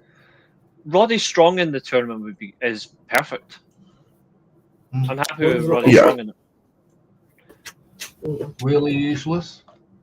Unfortunately, yeah, he probably will be though. But then they can't have both Wheeler and Danny in it. It has to be one of them. They can't both be in it. I think it will be Wheeler Utah. They might be in separate blocks. Wheeler winning another one and Garcia winning the other one. No, but I'm talking about from like an entertainment purpose. They can't both be in it. Right, why not? I mean, he has a fair point. Because they both. So if you want people to actually pay attention to this, you can't have them in. So you're saying that Daniel Garcia and Wheeler Utah suck, so they're not allowed to be in the tournament? Yes. Yeah. Because my whole thing is, if you want people to pay attention to this tournament, you can't have two absolute bozos in it. You can't. That's like it's like the World Tag. But in all tournaments, you have those. It's like putting Shota Umino and Brenda Rita in the tag team and expecting people to care. Yeah, but you're saying like these two bozos, you don't want them in the tournament, but aren't tournaments meant to have those so-called bozos in the tournament to take the L's? Yeah, but they like there's when you watch a tournament, right? You're not just watching for the winners and losers. You're actually watching for who can be the next exciting wrestler that you can get behind, who can be the next top level that you can build behind. If you're watching a tournament and you see morons like Daniel Garcia, Orange Cassidy, Wheeler fucking useless, and all the, to be fair, even fucking Hook, if that moron is in the tournament as well, you put all of them in it instantly. Danhausen as well. He's another one, but he's not back, thankfully. But you have a tournament with, say, 4 of those names in it. Instantly, you're thinking, I'm out. Useless and Daniel Garcia in it. You need a tournament for people to take L's. That's what I'm getting at. Just because you don't like the people Does But it they mean don't have to offer go anything, in the though. tournament now? That's the thing. But they don't offer anything though. And plus, Well, if you've got Patrick and Claudia, why do you need the other two in there? Storyline in AEW, so the It's not. But it's not. Booker. But that's not a story though. It's not an enjoyment factor. It's a Yeah, watching but what Daniel I'm trying Garcia. to say that Wheeler Yuta and Daniel Garcia was in quote unquote AEW's biggest storyline with the Death Riders. If Tony And- Khan didn't say, "Oh, these are quote unquote garbage," they wouldn't have been in the toppest storyline in AEW, quote unquote. Sympathy I booking would- is what it I would was, just to be have- real. I just have Packy and Claudia be in the tournament and have Wheeler and Danny be mocked slaves for the month. Exactly. Much better. Save the tournament for the actual wrestlers, not the frauds pretending to be wrestlers. For an example, in G1 Climax history, you had Toriano win fucking G1 Climaxes. At least to he take doesn't L. suck. He doesn't suck Yeah, the because life. he's out of entertaining. Yeah, but I hate Toriano as a wrestler, but at least he's entertaining. That's pretty much your opinion, though. Shota Unamo's in G1 Climaxes, and you hate him. Yeah, and I wish he wasn't. Maybe those talents are in the G1 to take L's. But he You doesn't. need to Though. go That's the down. problem. Shota's not in tournaments to take outs. Shota's in tournaments to win them because Gedo is an absolute cuck for Shota Umino. Look at the amount of wins that Shota gets. It's funny, he's in the tournaments to win, but yet Gedo still doesn't actually have the balls to book him to win this. That's why I've got a sad feeling about World Tag League. Although, to be fair, right now, the team I want to win are actually doing really well. But I'm fucking terrified for... The fact is, like, Shota will drag Yuya down with him. Makeshift team, which is weird. David Finlay and Hiromu Takahashi are the best team in the tournament. That's comical. That's fucking hilarious. When he starts throwing the shit, throwing Hiromu moves and shit, that's fucking hilarious. Hiromu's there on the ground, can't even speak or anything. David Finlay's like, "Are you all right?" And he just says, "Yeah, he's all right, guys. Yeah, he's all right." It's because he was knocked out. That was funny. He was fucking knocked out. Like, that was funny. Yeah, but but that was also that's also an element of they actually work well together. You can actually see some really good connection between those two, and it stands out. And we're not even at that bit yet. So hopefully, my opinion is gets through to your bloody heads that Daniel Garcia and Wheeler Yuta might be in the Continental Classic. I know you hate them, but they will be in it probably. If they are, and I say this respectfully, if they are, and they get longer than 5-minute matches, I'm going to personally hunt down Tony Khan. I'm going to personally hunt him down because no one wants to see that. It'll be an absolute. I'll just give Evil the address to AEW's headquarters. We need to get a hold of Evil. Actually, we need to we need to give Evil an email. Yeah, we need to get him on the show. I swear to fucking God, like bring an English translator. Yeah. Well, he speaks English. He understands English. Yeah. I bet he would probably take the piss out of us. Yeah. Evil, We'll what's take your the piss plans out of for Temple for Skywalker as his figure. It's just Evil sitting there. Evil, what's your plans for 2026? Losing to a rookie at Wrestle Kingdom. No understand English. It's the best thing that someone says. I've actually got a big feeling that he might beat Aaron Wolf now. I don't know why I didn't. What are you doing, Evil, at Wrestle Kingdom? Well, I'm just going to go put over a rookie who pretty much. Evil's already Booker of the Year, and he's probably going to end up being Wrestler of the Year in 2026. He's a gold standard. Skywalker's an amazing face, didn't they? Because that's what fucking put his mask off. You as well need to cam your tits, by the way. Having a go at me the other day. Why, what? Ooh, where's the fucking praise for Shun Skywalker? Where's the praise? Fucking collective praise is what I gave, and you couldn't accept it. Fucking If pessimism. Skywalker wasn't that good, do you think he would be facing Evil on his event? I still praised him as a collective, and you got fucking insulted by it. It was It was fucking hilarious. I showed it to one of my pals at work. I was pissing myself. I was just sitting there laughing, like, what's this? Like, my pal's fucking arguing with me. It was fucking hilarious. Don't worry, guys. Us three do like each other. It's just like discussions, opinions, isn't it? But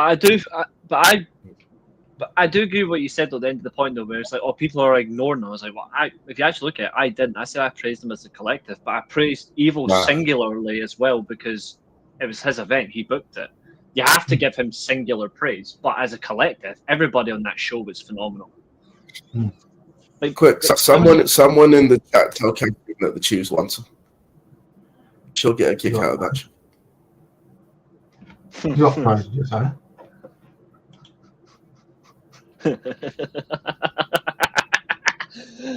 Love it. Anyway, I think considering what we got at Full Gear, obviously there's still a few matches we have to go through, but I think as a whole, it's not as bad a pay-per-view as people are saying it is, just because results didn't go their way. Yeah, people moaning about too much fucking blood in AEW. It's like, come on, mate, it's fucking no disqualifications and fucking stipulation matches. You're gonna get blood. As a match event, it gave the viewers what they wanted. And an example of gave the viewers what they wanted, I know those cocksuckers won because the NFL can't let them have a losing record. Look at Catherine coming in with corruption in sport. No, to be fair, there is corruption in that sport. Oh, there always is. There's corruption in every sport. A match where people got what they wanted, a bit of enjoyment, a bit of excitement. $1 million was up for grabs, and it went exactly as I said it would. It did until the Bucks ruined it. We were already there.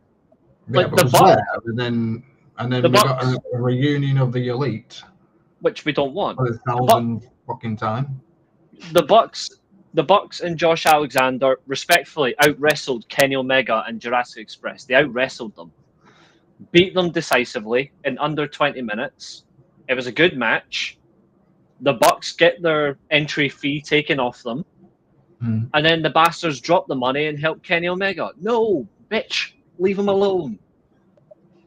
Just leave him be. Fucking Are you don't ruin guys it. fed up of the Elite just reuniting every like 2 years? Yes. Aren't you? I mean, I'm fed up with wrestling, period. So, yeah. Damn. Yeah, but I think where they're going is the Elite Jurassic Express versus the Don Callis family. That's what I'm thinking that's going to happen. What are you going to do it with? Stadium Stampede? Are you going to kill Kenny Omega live on telly? Oh, they might do. Probably. They probably do that, Stampede. I don't know what you can get from it. Like, No, if you put that together, I get it. But if you do that match, Don Callis family versus Jurassic Elite, or whatever they're going to call it, actually, that probably will be it. If you do that together, where are you going to do it? How are you going to do it? Does it have to be Does it have to be an extreme gimmick match, or can it just be a simple? Oh, here's a 5-on-5 elimination. Oh wait, that's not being used anymore by the company that claimed it first. We can do that. Yeah, but the company that does the 5-on-5s don't do the 5-on-5s. Then again, that's what I just said. Alert. They could do a $10 million tag. $10 million tag. Yeah, spoiler alert, they did a 5-on-5 on SmackDown that's been taped. You know them geeks who spoil results? Yeah, I don't care. I'm not watching. I don't watch SmackDown, but I hate those people who put out fucking taped shows and say, oh, this is who won and this is who won. I was like, I'm not even fucking watched it yet. I mean, to be honest, I don't mind it because it just saves me 3 hours of my life. I know that I know that the Miz versus LA Knight's been taped for SmackDown. I know that because someone also said that. Guess who's in the semi-finals? If you want some spoilers, guess who's in the semi-finals of the John Cena tournament? Yeah, the Miz and LA Knight. I'm gonna guess Gunther, Jey Uso, LA Knight, Jey Uso's in the semis, Reece. How do you feel? Is he facing Gunther at least? Yeah, he's facing Gunther. I'm not surprised at that. I'm not surprised that Mark Merrill version 2 and DUI Uso is against each other in a semi-final. I ain't surprised. That's the third time this year that they faced. No, the fourth time this year that they faced each other one-on-one. Yeah, and every single match will be the same. Absolute stinker. Yeah. Like I'm going to say something controversial, and I don't care. Gunther right now. I was going to say, and I'll let you come out. See, in terms of top wrestlers in the world, Gunther doesn't deserve to be in the conversation anymore. No. Like as terms of top wrestlers, I say this all the time about Gunther. The semi-finals was Jey Uso, LA Knight, and Gunther and Penta. You know who the final is, right? I say this all the time about Gunther. It's weird. He's a good wrestler, but his matches are boring, basically. Yeah, that's Gunther for you. Penta beats Finn Balor. I'm pretty sure you've done that in the last episode. Yeah. Also, you know what? This might sound weird, but I actually want Jey Uso to beat Gunther just because I don't want to see Gunther versus John Cena. I don't. Yeah, I've got the semi-finals here. Well, the quarterfinals that have been already taped. Jey Uso beat Rusev. Fucking Jesus Christ. Yeah, so who replaced Sheamus then? The Miz. The Miz, but he lost to Uso in the first round, which didn't make sense to me. What's the point then? The Miz basically did Big Boss Man at the Deadly Game tournament. Yeah, he got. And I don't understand that. What's the point in bringing someone who lost in the tournament just for them to lose again? You know what I would do? Like, if you're gonna do that, you need to let the person that you've re-entered the tournament win. Right. You know what I would do with these if Sheamus was injured? The losers from the first round in a battle royal, the winning faces. Yeah, there you go. There's some logic in booking there, guys. Why would you reward them though? We've got another stream booth person on Twitch, by the way. Yeah, I've got it. I'm going after them. And to answer your question, Glenn, no one wants to see the chops. No. Without chops, no speed, no stupid kick, mate. Alright, let's get into the. Let's still talk about the elite and the 1 million shares. Right?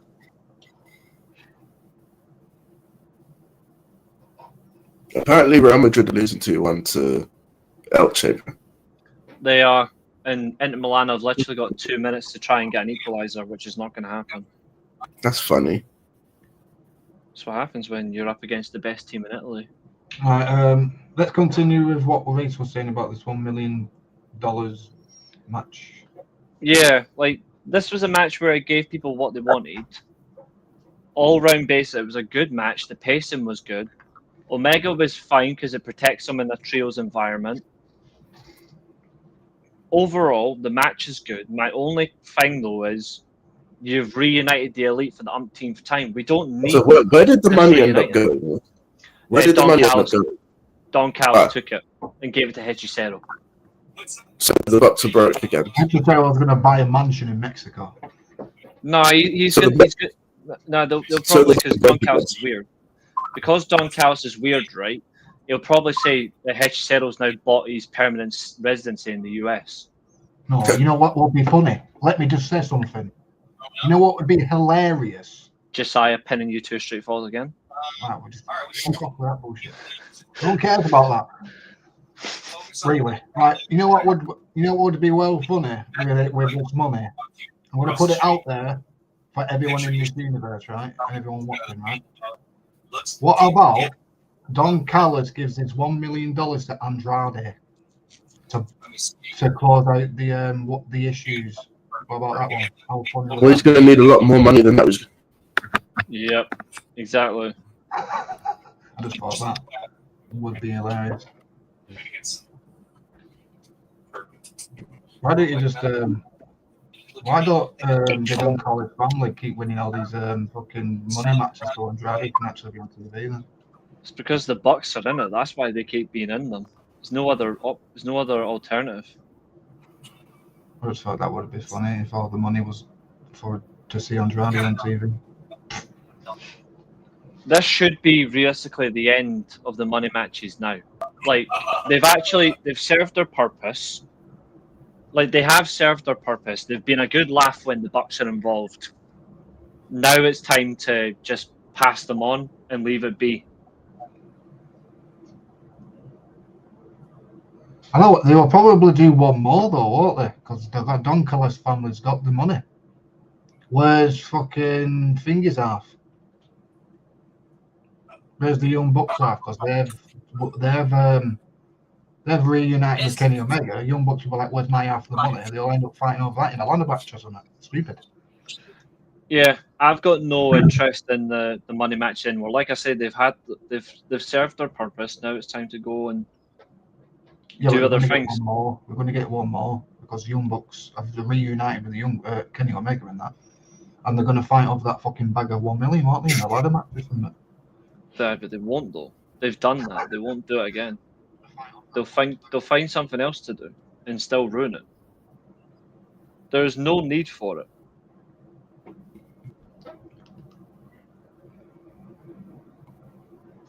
There, fuck off at my stream. Ah. Anyway, moving on. The second longest match on the card, which Catherine won't like, but it's a fact. The second longest. 5 minutes, 23.5.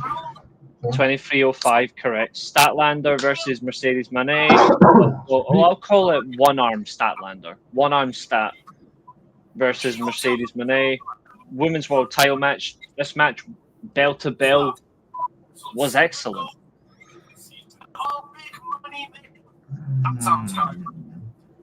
This match also has the right person won, but people now need to shut the fuck up about Mercedes Moné. I don't want to hear any more moaning about her now. Like, she's proven that she doesn't just win championships, she actually puts people over. She puts Statlander over. That title win against Toni Storm a couple of months ago. Have you seen the memes? Have you seen the memes? Mercedes Moné got all these times booked out when the big one. Yeah, that's what I said on the prediction show. That's what was going to happen. Like, this is her downfall. She's had 2 AEW Women's World Title matches. She's lost them both. Like, there's actually a story fucking. A place that was a fortress for so long that Stat of Van Dijk lost one game in his entire Liverpool Anfield. Forget that Stat now. Josiah, turn it off. It doesn't look impressive at all. He's probably lost like 4 recently alone. It stinks. Really stinks. It's different. I've got shit now. I've watched Sky Sports. It's too late, Josiah. We're trying to review here. Moral sport, and I'm not getting that from him. Huh? Instead of getting sports, really competitive Ecuadorian jellyfish. What's that noise? I can hear everybody speaking it back there. The amount of sports that I need to take up now to distract myself from this Liverpool car crash is getting egregious. Competitive under 23. This guy's taking no notice of the review. Turn it off, Josiah. Fucking hell. This whole season of crap. We have 6 games. We don't even draw one. Even by accident, we lose. When you lose, Josiah. Fucking hell.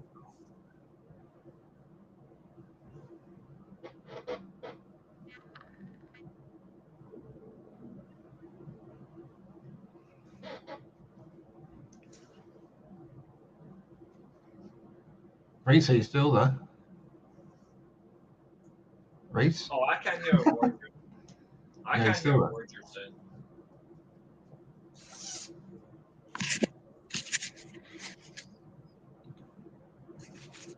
Like, just because I had no idea what that was, I turned my headphones off. It was just Simon in the background. He was watching something when we're supposed to do a review. Don't know what he was watching. I think his connection froze on it. Was loud, but it happens. There he is. His connection froze as well. Turn the thing off. Turn whatever you're watching off. I don't know. Yeah. I don't think it was him watching someone. I think it was someone in the room. He can take it £3. See? Jesus Christ, Josiah. Just allow it. It's someone in the background with him watching something. That's what it is. Who is it? Yeah. The fact that This is My his brother. brother. he's like 3 months. Go away to your brother, though. Fucking your brother. To get out of the fucking room. What's she doing a review? I'll just go over and super kick the guy in the face, I would. Lol. Why, Josiah's brother, can you turn that racket down, bro? Let's not advocate violence. I'll do a John Watson. Give me a pen, I'll fucking stab you in the face. Yeah, here's a pen. Let's not advocate violence. Screwdriver in. So, you know, Arsenal into action for a drop season. Because I think we've now started playing for losses. I've never even seen things like that. That was a disgrace to London that Arsenal did that. Because we were genuinely spent, I mean, probably 5.8. Also, did Milan end up winning that game? Yeah. They did, yeah. What is the guy watching though? Let's be real. What's he watching, Josiah? Just go over there and say what you're watching, bro. You're disturbing the review. Yeah, I don't know. I don't care what it takes. I don't care if it takes a trip to Turkey. I don't know if your confidence is down because the Down, has mate. just taken over. But Fucking hell, mate. I can. But it doesn't. Fucking down. It's getting. I don't know what's funnier, the fact it's so loud or the fact the accent is horrible. Serious for certain That's what the players. accent is, isn't it? Liverpool, you I know what I think mean? Saudi Arabia are interested in you like that. Go. It might be like a Qatar vibe. You might have to go to like the Sudanese division. Official New Japan Guru, your brother. You just got out. Stab the cunt in the ass. Probably There we a bit, go. probably a bit too much awkwardness from that line there, mate. For once in my life, I'm speechless, James. That's yeah. It's poor just. It's poor Josiah. He's the one that's getting the trouble out of it. It's not even his fault. Josiah's the one that's being bullied for it. That's the worst part. Stop picking on him. Anyway. Oh. Tommy's homework and looked at what Of course. which is I can't. No, I can't. Roberto. Probable that I can do this anymore. So what's the deal? Why is this happening? Well, I don't know why it's happening. But can you please shut the fuck up a minute whilst we do a No, you know what? See, for the time being, this is the Listen to What Josiah's Brother Is show. So let's just listen on tonight's on tonight's podcast.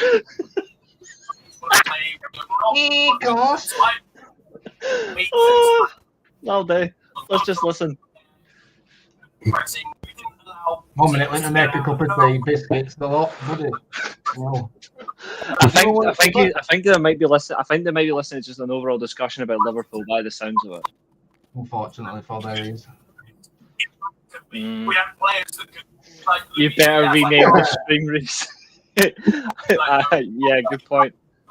AKA Reece. And you see, this is why I usually come to these streams with my headphones. No. You're being Please get brilliant your tonight, headphones, mate. sorry, please. Please, for the love of Christ, get your headphones, please. Get your headphones, please. Thank To you. be fair, I don't even know if they're charged. Well, charge your headphones and come back then. Hey, I'm the That's it, boss. Hey. Just ask him if he wants to listen to what he's watching. Just ask him, just turn it down just a little bit, because otherwise James is gonna piss himself. Yeah, of course. Not gonna lie, those two words make me laugh the way it's said. Exactly. Yeah, it's not they're his half- fault. You please just turn the fucking thing down, bruv. It's not just Side's fault, guys. It's his brother in the background. With their half charge, this would be for now, I guess. This is just madness on its greatest level. It's enjoyment. It's behind the scenes of They're just really a podcast featuring just To be fair, I can't say much. My brother's fighting. I've got an open mic, so my brother's fight it comes through on the mic. So I'm exactly. Can we edit this? Can we edit this to AKA course? Course. That's just not happening. What's up, Nick? That's just not funny. Anyway, to this review, AKA course. We just need grizzled young veterans on the. We just need Zach Gibson on the podcast, and we're right. course. Course. All right. Anyway, let's get back to the action. We've got 2 matches left before we get on to what we really want to talk about. So, what a disappointment AEW was. Not you as well. We're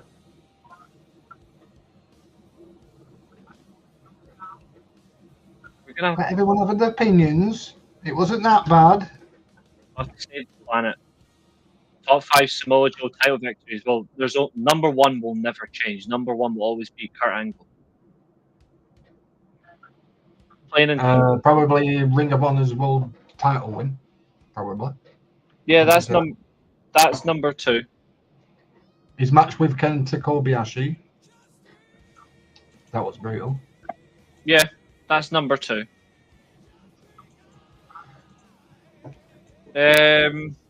Course. I would have to say number 3 is his first X Division title win. Then I would have to say the Ring of Honor World Television title because that reign was sick. Yeah. The one where AEW took over Ring of Honor. That Ring of Honor. Yeah. And then I'll have to say his most recent was TNT champion at the same time, wasn't he? Yeah, he was. Then last night's title victory is number 5. But the Kurt Angle match will always be number 1 for Samoa Joe title victories. It'll always be number 1. Chris Statlander and Mercedes Moné. I'm going to be honest there. My opinion is going to be valid. Good match, but I didn't really like the match. I didn't really like it, to be fair. On what basis? I just didn't like it. Care to expand? Kind of slow. Well, yeah, if you've got an arm injury, you're not going to be working that quick. I get your point. Yeah, kind of slow for me. That's fair. I thought that fundamentally it was actually very good for the showing of the fundamentals in full. I think it was one of the more fundamentally sound matches of the night. I get why you're thinking it was slow, though. Like, I get that. I think it was in the wrong position, the card. Because it should have been early on. Matches, and then we just went into the Mercedes Moné and Chris Statlander match, and then the crowd was kind of down, weren't they, off the good matches? I saw that, James. That is true. Brett is honestly, he's went after him. To be fair, I don't think he's wrong. He doesn't really go after them. True. Honesty is honesty, and Bret Hart is more honest than anyone I've ever seen. But yeah, Steamboat's take on the women's War Games match was fair.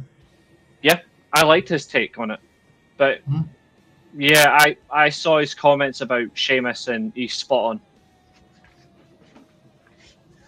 Fundamentally accurate comments, but yeah, the Steamboat's comment about the women's War Games, not women's War Games, women's Blood and Guts was absolutely excellent analysis because it's just straight up honesty. There was too much going on, he said, didn't he? He said there was too much going on and there was not enough space between moments for him to really be able to switch his focus. And bear in mind, when I was watching the match, there was moment after moment after moment after moment, wasn't there, really? Because I think what Steamboat was trying to say. Yeah, but also bear in mind as well, Steamboat is in his 70s, so like he's still watching it. Most of the type of matches they are, so he knows stuff. Yeah, and there are people online that there are people online that are actually trying to say they know wrestling more than Steamboat, which is absolutely funny. Ridiculous. But what Steamboat said about the women's blood and guts is genuinely correct in terms of a point of view. There's no malice in it at all. Like, he prefers the men's one because the men's one was separated for him. The women's match wasn't separated, which, again, that's just the way they were booked to work. Okay, Bret Hart can't be a grumpy old man if he's actually accepted Shawn Michaels' apology. So he can't be that grumpy, can he? No, he's still grumpy about Goldberg. He'll never let that go. Goldberg, but yeah. He will never let that go. Again, this is what I'm saying. Like, Goldberg is to Bret Hart what Iron Sheik was for Hulk Hogan. Yeah, that's hilarious. His tweets when he was alive. So yeah, like that's what that is. Like, that's how Bret Hart will last long in his life. It's because of hate for Goldberg. Yeah, but Goldberg was. Yeah, he was good when he was in WCW, and then when he came to WWE. Goldberg was never good. Goldberg was never good. He was just popular. Guy's just dangerous as fuck. The only thing that Goldberg's well known for is his streak. That's it. Really. Isn't it? Yeah, it's because they rushed him. They rushed him out the power plant because Steve Austin was getting over. They're like, oh, we need to have someone now. But here's the thing: I think if he had been able to be a bit more safer in the ring, Goldberg would never have had the mystique and the appeal to last. Just to go off subject, just to talk about this Mercedes and Chris Statlander, do you think we're going to get the downfall of Mercedes losing all the belts yet, or do you think we're going to? Yes. Yeah. That's what I said when I was coming to the pay-per-view. When I predicted, I was like, "This, like, she'll lose, and it starts her downfall," because Statlander said it best. Mercedes Moné's got all these championships when she should be focused on the one that she came here for. She should be focused on being the AEW Women's World Champion. And she's failed twice, and that's where the downfall's going to start, isn't it? Yes. But I mean, or do you think she's going to lose first? I think she loses the Rev Pro British UK Championship first. Yeah, to Riho. Not the Japanese Riho, the more talented Riho, if you get what I mean. They're both very talented. They're both very talented in terms of like what you prefer though. Do you prefer the UK Rio or do you prefer Japanese? I like both of them equally. I think she will drop to. I would have went for Windsor or Danny Luna, but there's elements there. Thanks for tuning in, James. We will see you later on. Enjoy your sleep. But no, I think from what you get is important. What you see definitely is what you get. Bill Goldberg. Josiah Boateng. There you go. That can be a Bret Hart. Goldberg getting over as he was is an accomplishment in itself. There's a lot of solid workers who can get a fan. No, that I agree with that. That's what I'm saying. Like the way he got over, if he was a good worker, he would never have got over. He got over because he had that appeal and that look, but he was dangerous. That's the only thing about Goldberg I don't like is the danger. What did Reece Russell?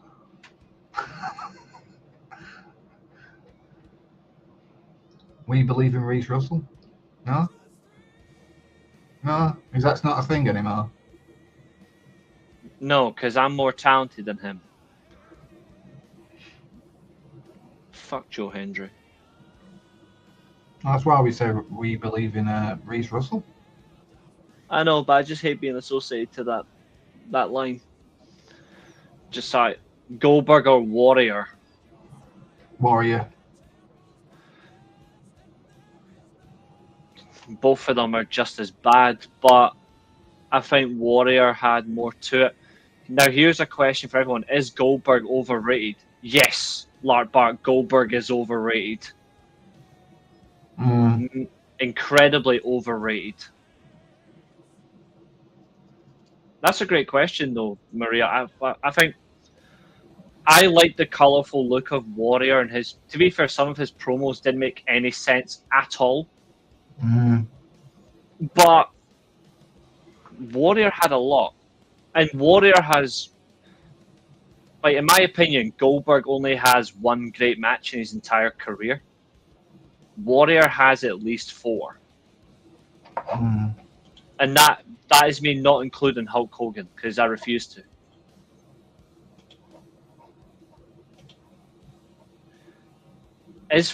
Do you think he's correctly rated though, Fernando? I don't think he is. I think people, the reason why I think he's massively overrated is people go so ahead of, oh, his record and his streak is far greater than Asuka's, when it's not. But people will love to go all in. Goldberg was rated too much by WCW in circumstance that they kept adding random numbers to his undefeated streak that they couldn't back up. And they've been correctly proven by a wrestling channel who actually does the Monday Night Wars as a channel. They actually went back over Goldberg's streak and correctly confirmed what his numbers were. So they were overrating his talent and they were overrating his numbers, which isn't a good thing. But I'll see what Josiah thinks when he eventually shows his Shazam. Again, it's opinion, of course. What do you think, Josiah? Is Goldberg overrated? Well, Goldberg could be overrated. No.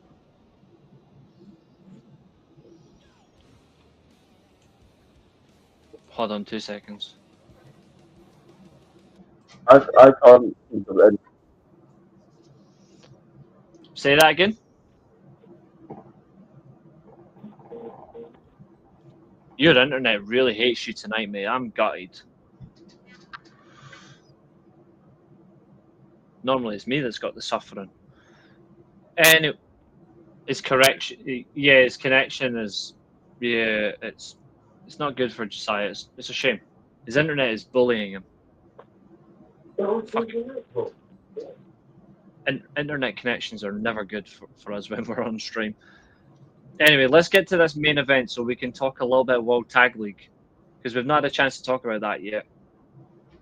Yeah, let's get into the Samoa Joe Cage and Hangman Cage match, yeah. Overall, this cage match,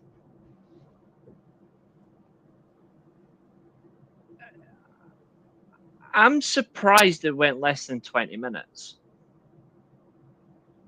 Considering there's less space, more violent, there's less, like, to get out the ring, more violence inside the cage. I only had one problem. I'm surprised it went that way. Asuka lost to Charlotte as undefeated. Goldberg beat Hogan as undefeated. They had to do it, though. Like, they had to do Goldberg beating Hogan because he went through everybody. Asuka, like, got to the main stage and lost a match that realistically she shouldn't have, but it's horrible. So do I, Lark Bark. I want to hear it as well. I'm hoping that his internet behaves for him tonight. He might need to just keep his camera off. That might be a useful option. Yeah, between the cage match was very, very good, but there's only one thing I didn't like about the cage match. What's that?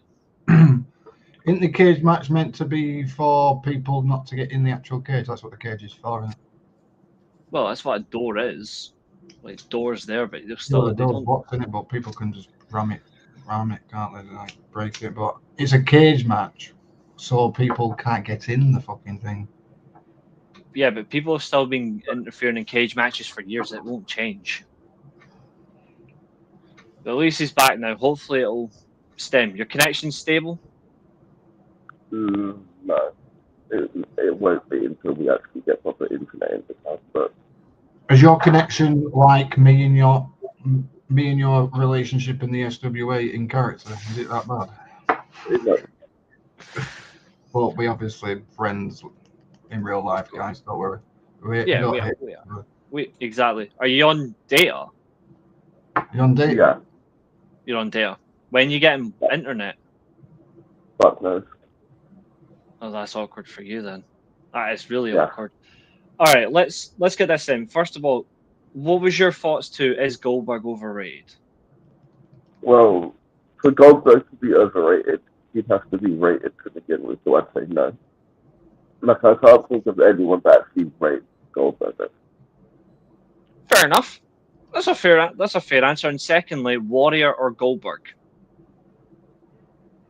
Neither.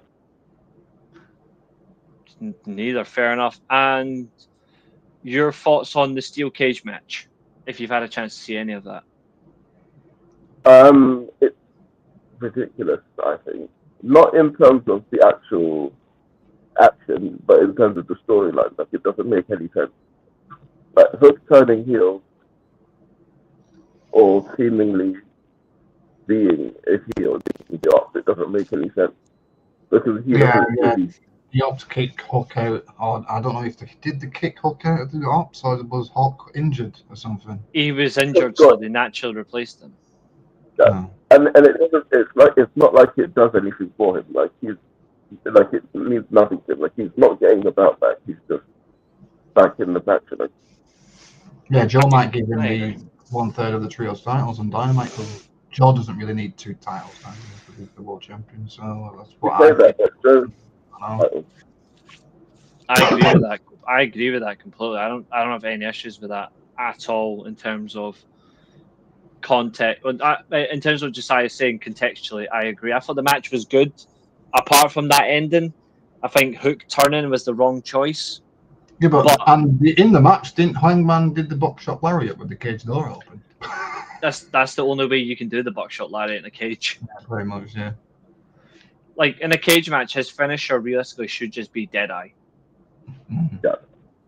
And also, one thing that I don't like about AEW's cage match is that you can't escape, is like it just takes away one of the potential ways to win it. Mm-hmm. Taking the world championship from his in-prime Hangman to put on retiring Joe makes no sense. Joe's not retiring yet. And 2, they took it off Hangman. He's not a good champion. Thank you. Someone else is saying that he's not a good champion. He's a good chaser, that's it. Thing is, though, we love Hangman. We love Hangman on this channel. We just think except Catherine. Except Catherine. Well, no, Catherine, this is what it is. Yeah. The question is, and this is what I'm thinking, I said it in our group chat, there's 2, and I haven't explained why I said it yet, but I said there's 2 types of parallels to Hangman's title reign of who you could have him drop it to. So if you have Samoa Joe, you can either go back to Swerve through Samoa Joe or another opponent, or you go to MJF. If Hangman Page retains it and then drops it,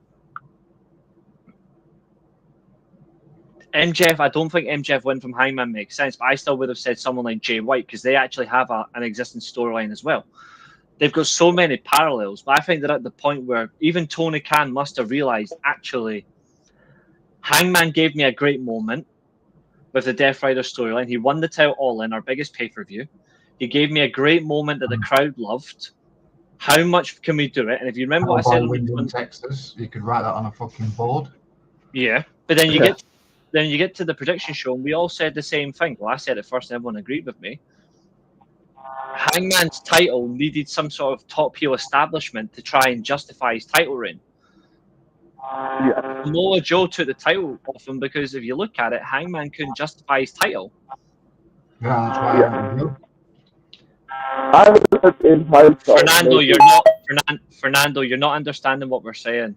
We're not saying his matches were bad or it doesn't make him a good champion. We're saying he wasn't a good champion because we can see in the eyes and ears, we can see that Hangman is better chasing the champion. I would have said in hindsight.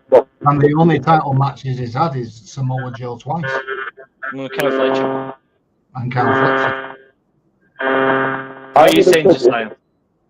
I think I would have said in hindsight that Mox would have just been hindsight. No, I think I agree with that. I don't know. What is that sound? What the fuck is that sound? And I can hear it. I think it's the connection. I don't know what that is. You're talking tomorrow. I don't know what it is. To be fair, it sounds kind of cool. Picking up flying saucers. We're letting out Area 51. We're never doing that. Okay. Now. Where's that? Get lots of balls coming out of there. Yeah, the Hangman and Samoa Joe match was pretty good, actually. Yeah. Right outcome. Because, my opinion, Hangman Page is a better chaser than defending the title. I'm not saying Hangman's a shit champion. He's not. He's just a better chaser than defending the championship. Like I said in the early of this stream, same with Sami Zayn. He's a good chaser and not a good champion. There's a I'd lot rather of have Hangman strength. chase the belt, and he gets that moment, which he got in Texas. Cowboy wins in Texas. You can put that on a plate of steel and put it on your bloody wall. Oh, yeah. I think, realistically, what Hangman, finally the conspiracy theories out the back, I think the bonus, right, and this is something I will say,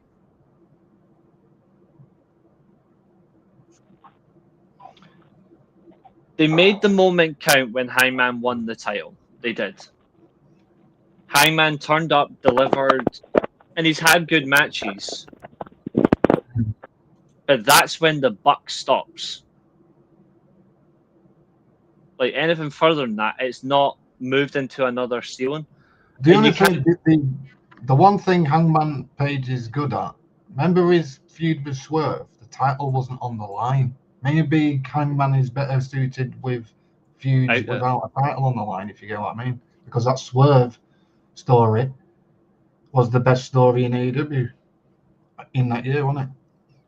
With Yeah, the whole, that year, yeah. It was the best story and that stuff year. like that. And it served into a cage match, which was fucking brilliant.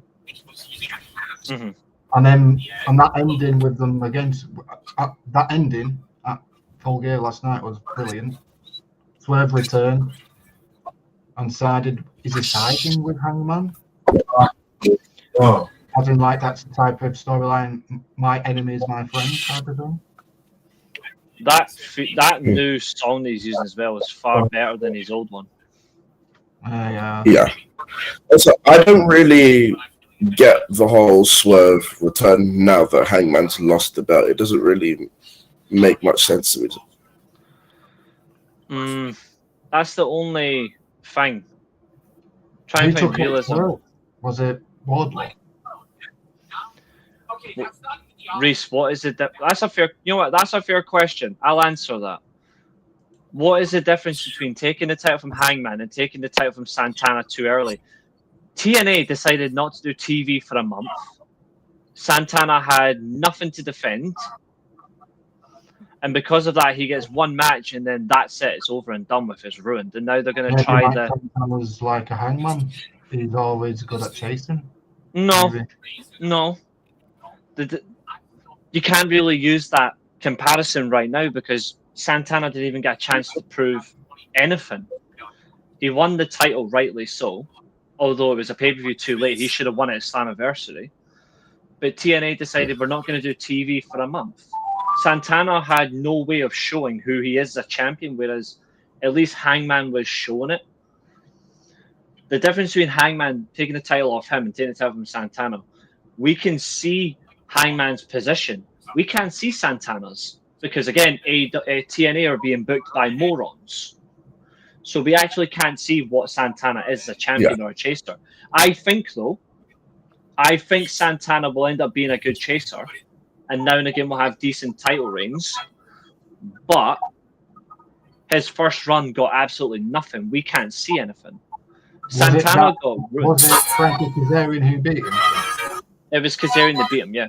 Didn't Frankie Kazarian have that like Money in the Bank? Yeah. Or whatever it was. Yeah, but he did. But the problem is, though, is not having TV for a month.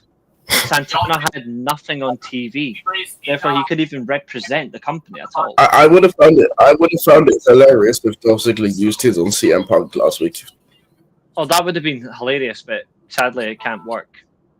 It's only TNA championships, unfortunately. Like, Nick Nemeth should have just done it straight away on Kazarian just to wind him up. We don't even have his anymore. I don't think we do. No, Nemeth still has his. No, does it?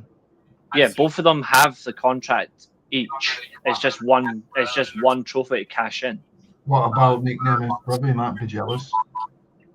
I think it'll lead to something between those two.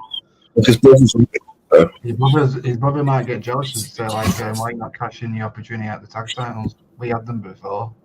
That's what I've been saying for a while. Is I think Ryan Nemeth will get annoyed when Nick goes for the world title, even though Nick Nemeth is a better singles wrestler than a tag wrestler. He's another one. He can do both. And Ryan's crap. Yeah, Ryan sucks. But to be fair, Nick Nemeth is good at being a chaser and being a champion. He's done both. He's actually done both really well. But Santana had nothing as champion. Like, he physically couldn't do anything. Santana's title reign is the equivalent of Bob Backlund winning it from Bret Hart in 1994. Yeah. Good point, that is. Why not just wait to take the title from Hangman and give it a swerving match between the two? Because that story's done. They're playing this. They're playing this storyline. My enemy is my friend, aren't they? The story between them two is done, but you're not really going to get any more from them in terms of matches. I don't think. I agree. My enemy is my friend, aren't they? I think next year Swerve and Hangman might go after the tag titles because of. Well, you reckon they'd be FTR? No, I've got like a weird feeling that eventually when the Ops drop the tag titles, the trios titles, they'll go for the tag titles. I don't think they need to win them, but I can see it happening. Yeah, so who do you think you're going to beat FTR then? The tag picture might be FTR versus Edge and Christian. I'm not gonna call him Adam Copeland because that's just stupid. Well, it's not going to be that because Christian's going to be out for ages, Christian. No, apparently he's going to be facing John Cena in his retirement match. Well, you know what I mean. Well, Christian Cage can't because he's getting surgery. Yeah, I'm on about Edge. Do you know the geeks online that's saying that's going to be Copeland? If WWE asked, then Tony Khan would have allowed it. He's already said it. WWE don't want Adam Copeland back on their TV. So people can stop blaming Tony Khan. After the last run that he had there, can you blame him up? Where he just wouldn't put over anyone. Yeah. Although when he beat Alistair or Malachi Black for the TNT title, when he retained it, it should have been Malachi Black beating Edge. I agree. Like, there's moments. And when he had that with match with Moxley, he made Christian take the submission, so he didn't have to lose me. Yeah, Christian should have won that night. Christian should have beat Copeland that night when he's got that contract. Christian deserved to be AEW World Champion. Like, he still does. In terms of heel work, that guy is unmatched. Yeah, I think he's better than MJF. Same heel work. Oh yeah. I think Christian should be back as a heel. I think. Say again. I'm saying that I think Christian should come back as a heel. He should come back as a heel when he's back from injuries. Yeah. Same here. Yeah, but the program that when he's coming back, he'll team with Edge and face FTR for the titles, apparently. So Nick says my issue is giving Joe the title last night versus a month ago when he had way more commercial appeal and it would make more sense. When you beat Hangman in his first defense, so that's the thing. Then again, yeah. There's a flip of the coin for both arguments for a yes and no. The first Hangman Joe match was a device to turn Joe heel, so Hangman losing the belt to Joe in that match wouldn't have made any sense. Because you don't get the heel turn, which brings out the better side of Joe. Yeah. Yeah, it was a great ending. I'll tell you as well. I like the fact you brought out the entire dojo just for Swerve to demolish every single one of them. Like I thought that was cool. And then at the end of the show, we had Hangman and Swerve together, which was nice.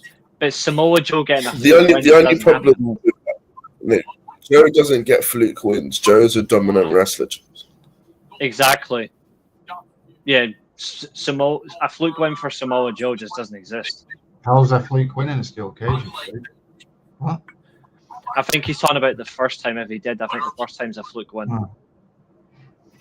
Hangman ain't buried. The good thing for Hangman now, though, I would say giving Joe a fluke win he damages with all that.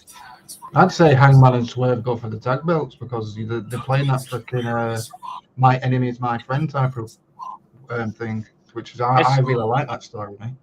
It's his first pay-per-view defense, but not his first official defense.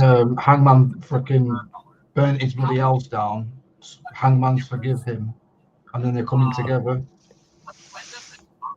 And then last night we saw them together at the end of the show, which is I like that. My biggest thing, though, right, and this is the only thing I've got for Samoa Joe's title reign. I don't want it to end after one pay-per-view.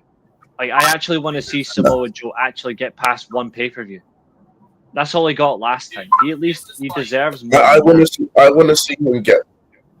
I want to see him get longer than he did the last time. Yeah, I want to see him get a couple of pay-per-views.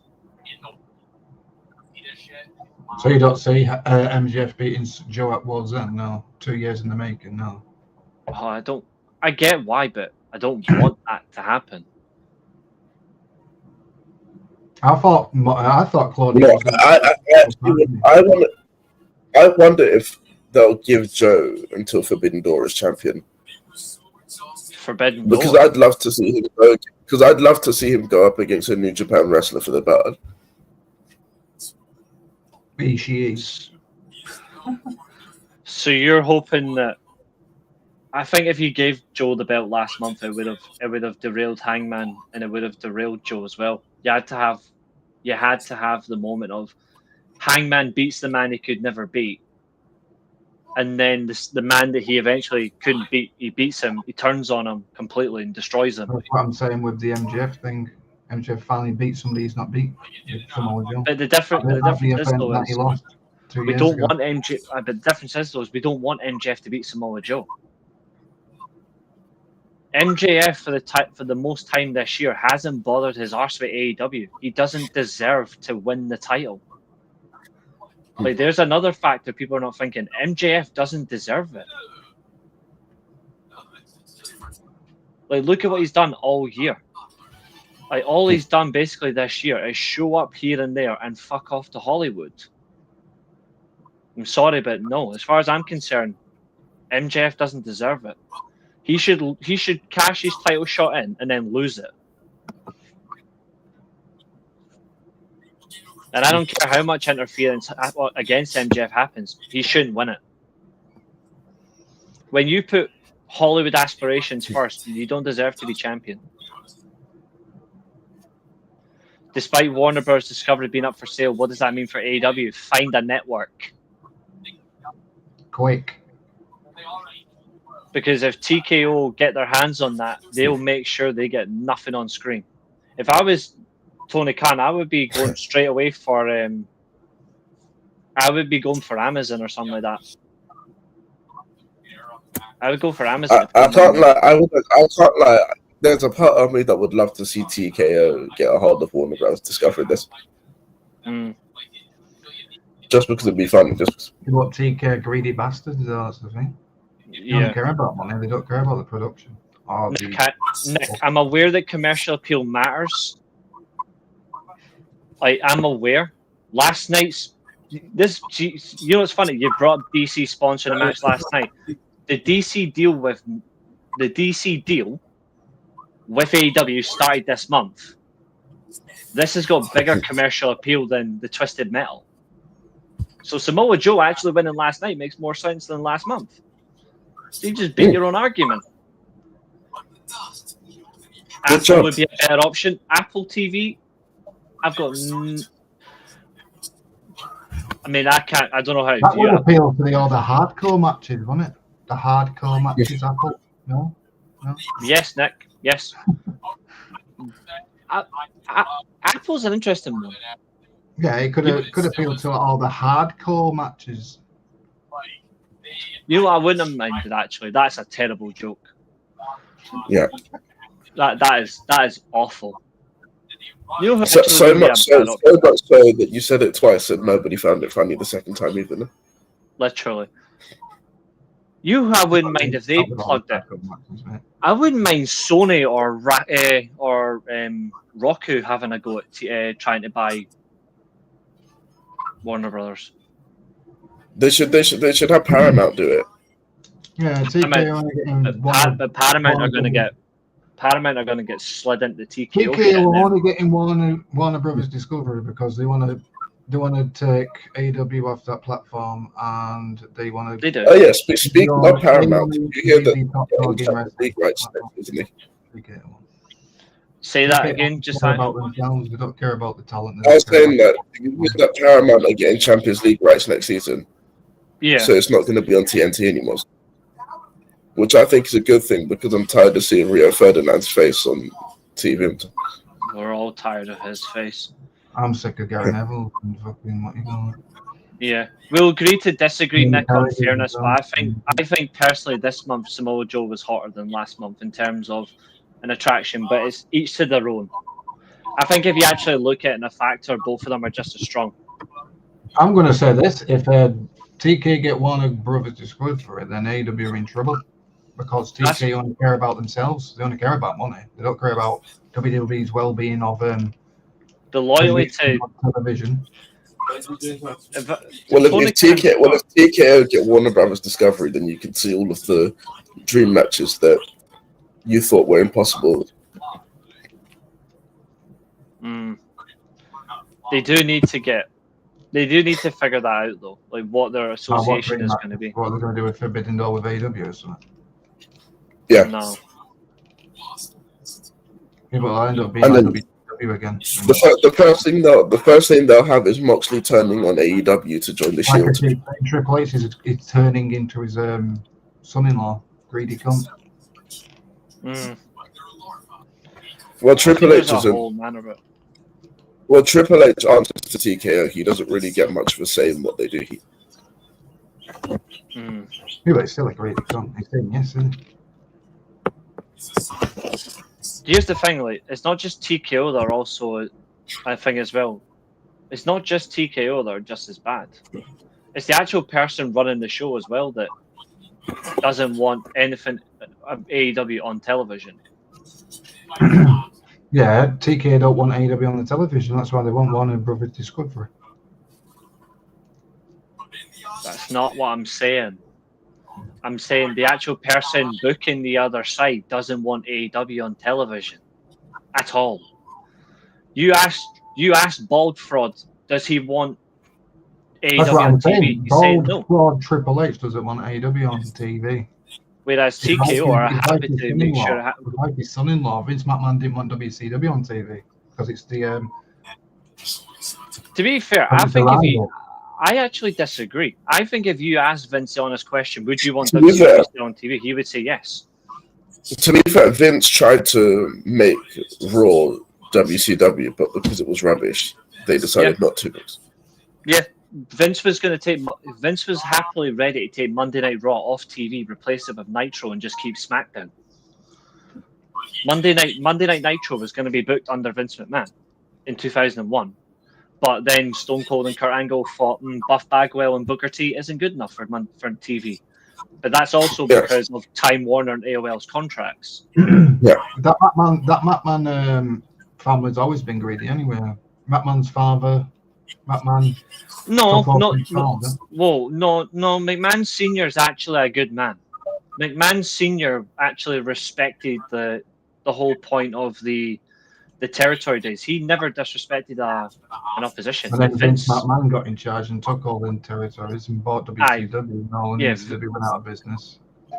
Yeah, but Vince also was paying for ECW's bills. If you ever watched If you ever watched the Heyman promo before Survivor Triple H Series, is doing what yeah, Vince McMahon did now. What do you think he's doing with TNA? And what do you think he's going to go do with this buyer of Warner Brothers?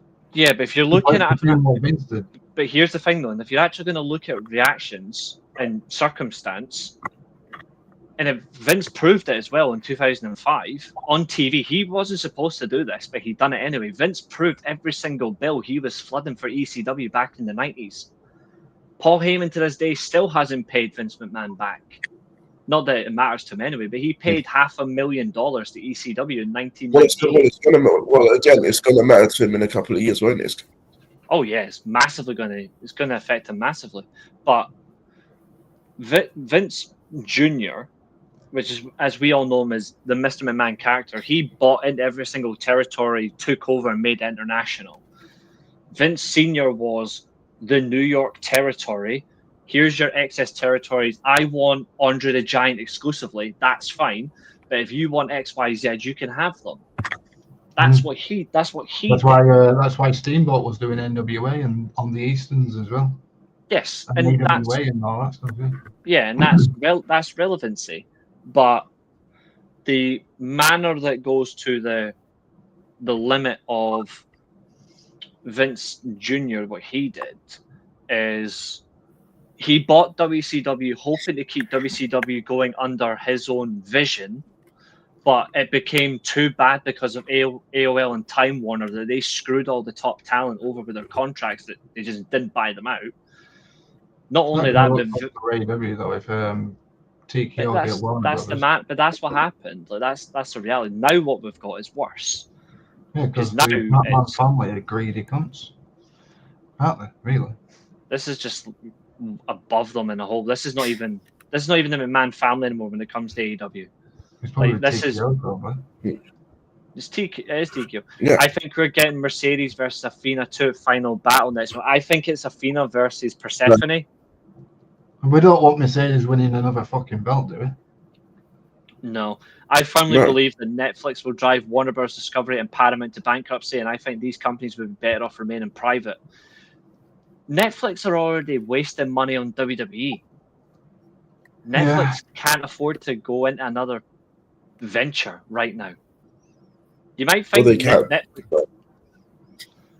Yeah, but you might think WWE have got probably. They're going to buy TNA. They've already bought AEWA, the AAA. They'll buy within 2 years. WWE will buy probably within 2 years. WWE will officially TKO/WWE will buy TNA, and then TNA will be dead. Properly. TNA is already dead again. No one watches it. Oh, people are actually arguing about. Raj Giri was actually arguing with somebody the other day about that. He was saying like, if TNA get on AMC, they'll get like 300,000 views a week, and I'm like, as a TNA fan, I don't see it. Where are they getting these views from? Where are they getting these views from when no one watches it now? Like on average a week, TNA get 120 to 125,000 views a week. That's where I get my scoops from TNA, Reece. That's the fact. Like that's a genuine fact, though. TNA get about 100 to 125,000 views a week. They could live off of name reputation and bringing the TNA name back. That's what they thought they were going to do. Yeah, but they were doing fine in terms of re-establishing things. They just went into bed with WWE. Here's a question for you guys. Here's a question for the chat as well. What's the difference between WWE buying TNA and AEW? I mean, TNA and AAA to AEW buying Ring of Honor. It's the exact same thing. It's the exact same thing. It's using one promotion for me. There is actually a difference. Ring of Honor where they were like filed for bankruptcy and Tony Khan literally saved the company. I'm not saying it like that, but what I mean is he's using Ring of Honor to further establish the AEW talent and give other people a job. Like that's the similarity. But AAA eventually will no longer be called AAA, and TNA will no longer be NXT NXT Mexico, and then NXT X Division. I can't wait for that pain. Don't be doing that to us, Reece. Christ. No, they will. The X division is when TNA get destroyed by WWE. Yes.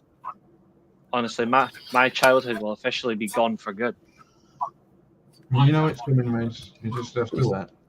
It's my love of wrestling in the modern era stems from TNA saving my love for wrestling.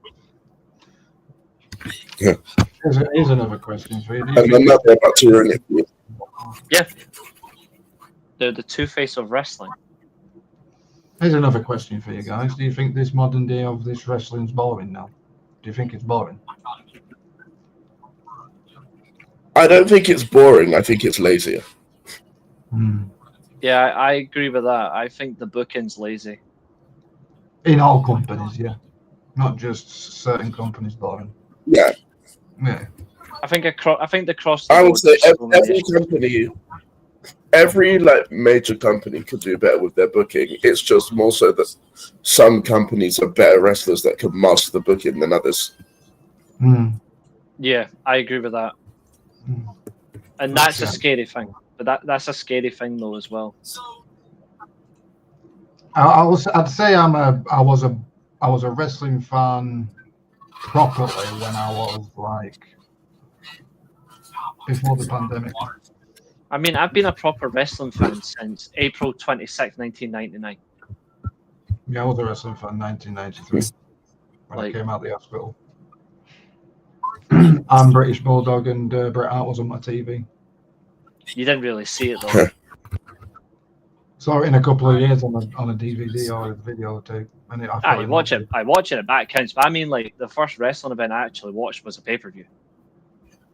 Yeah, I watched with my grandparents. That was my first ever wrestling event. Watching on TV.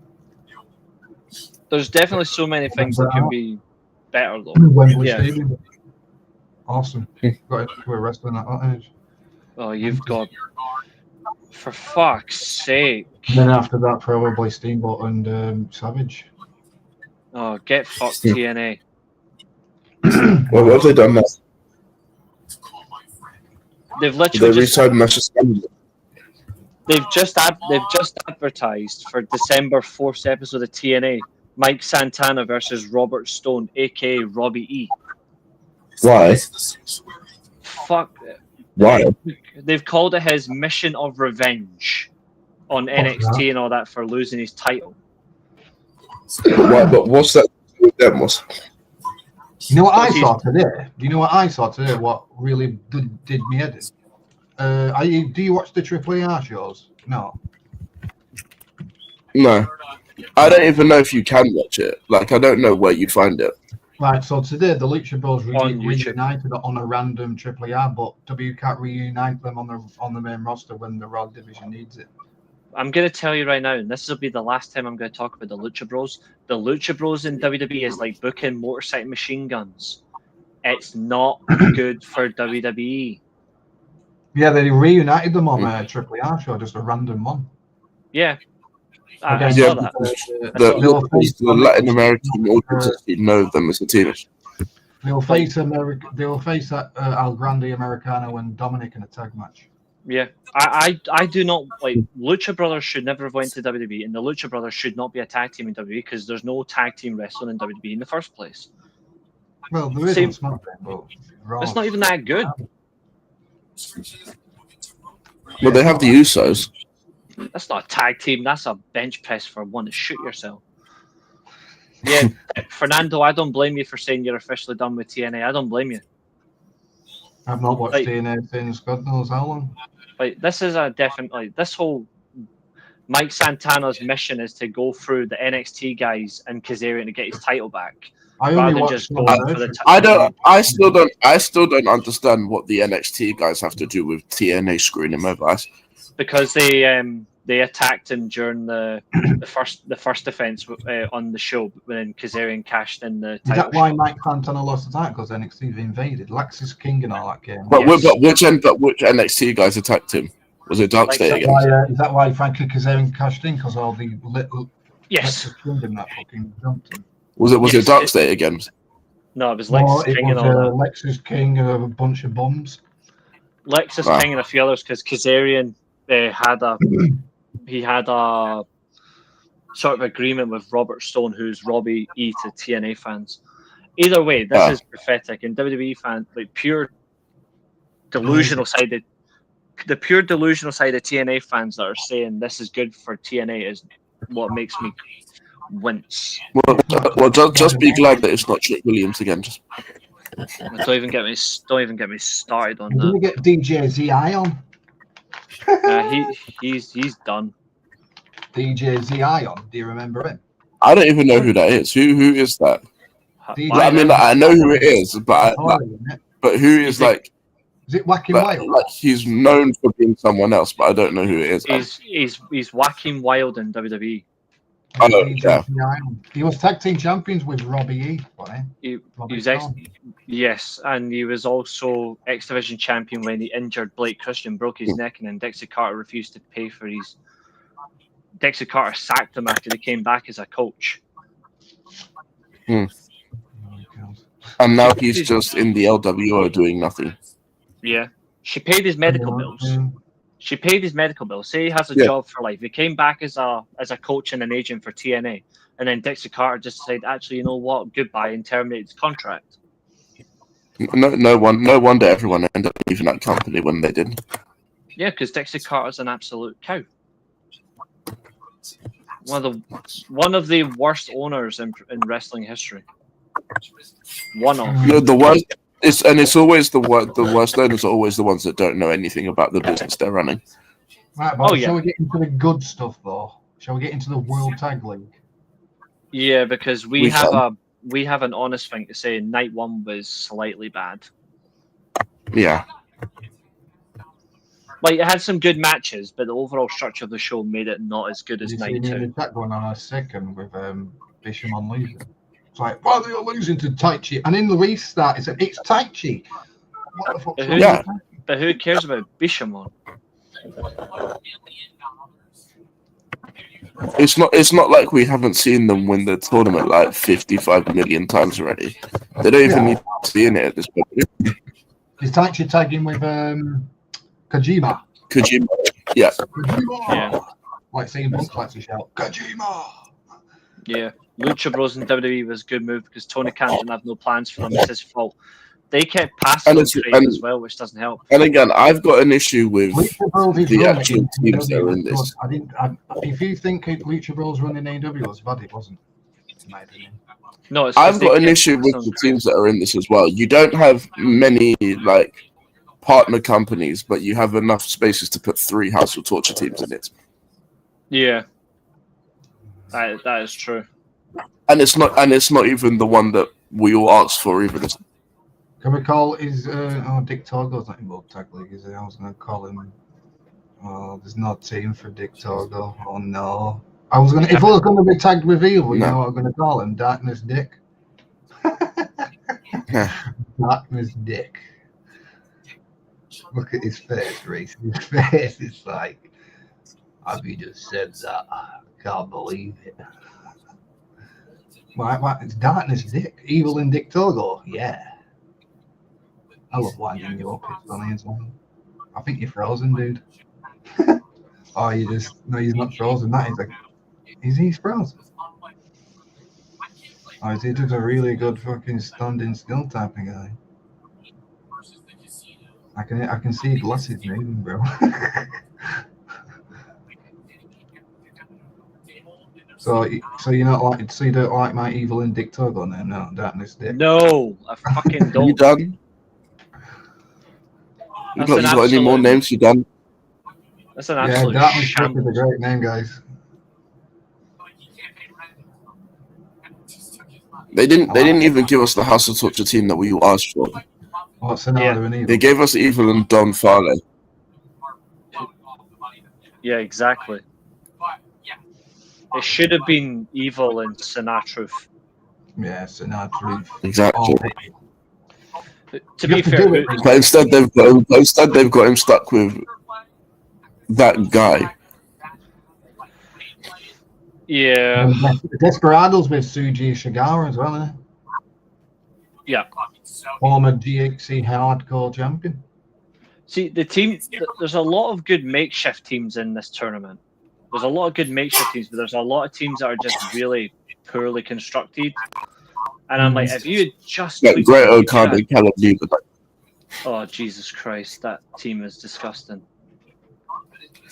That whole They're- faction's disgusting. Well, I'm not going to say my they should opinion have about when Ospreay left. We'll end up going on fucking a tangent for about an hour.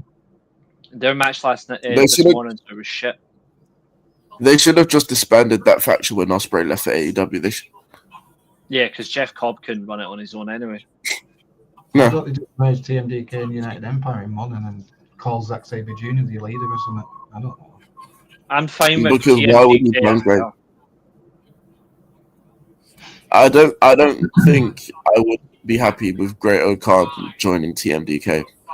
He would lower the standards of TMDK. What team do you like in World Tag League? You have to name one team that you like. Gabe Kidd and UFC. Gabe Kidd and Tsuji, yeah, and Takahashi and Finlay for me equally are the two teams I like the most. I like Driller and Shingo. They're cool too. Oh, Yeah, they Basically all of the War Dog and unaffiliate teams, I like them. they should be in the final of World Tag League then. Evil and Don Farley and Takahashi and Finlay probably. The Mexicos is a memory I wish to forget, Lark Bark, because I am a genuine mark for psychosis. And I hate Yeah, and what the they did with that Hoovy faction. Dude and Super Crazy. So you didn't like the Lone Riders? Fucking lawnmowers were retarded. No, I do like. Not that word, please, not that word. I do like Super Crazy. I do like Hoovy to Guerrero, but Psychosis is literally like Psychosis to me was far more exciting and a far better wrestler than, in my opinion, than Rey Mysterio. But Rey Mysterio obviously had a little bit more appeal, so that's why he got over a lot more. But for me, Psychosis was far better. Yeah, I'm a huge Psychosis fan. I hated when he had to unmask as well. Yeah. And I hate when Hoovy had to unmask. Yeah, I hated that as well. Yeah, but Hoovy was a handsome bastard. Oh yeah, he was. Thankfully, he was. But I still didn't want him to do it. So Jericho screwed us over, and Bischoff. He should never have I happened. like in the World Tag League Driller and Shingo. What about you, Reece? I've gave you my answer. I like I'm basically the same as Josiah, the unaffiliates with the War Dogs, but Tsuji, Gabe Kidd, and Finlay and Hiramu. Hiramu are my favourite Well, teams. don't you think that was funny at the last match, night 2, when Hiramu's just knocked the clean out and David Finlay's in the mic and stuff? Yeah, I thought David Finlay showed a little bit of humour in this bit, but also I like the fact that he did look after his teammate. I like the establishment there. Like, we can see some genuineness in David Finlay. I think David Finlay's going to turn babyface. I think that moment is actually him beginning a babyface turn. War Dogs being baby faces, I'm down with that. Just him. Just him. Just him, yeah. There's something about it. In the if you watch night 1, I think it was the main event, Shingo Driller versus Yosutsuji and Gabe Kidd. That was fun. Yeah, that was a very good main event. That was a very good main event. To do that Shingo thing. That's a star. Everyone was trying to do it, and then Driller and Shingo did it at the end. The only thing that scares me though about the World Tag League is the fact how much good praisal chants and reactions that Shota Umino is getting. Oh no, yeah, with Uemura, the one, didn't they, night 2?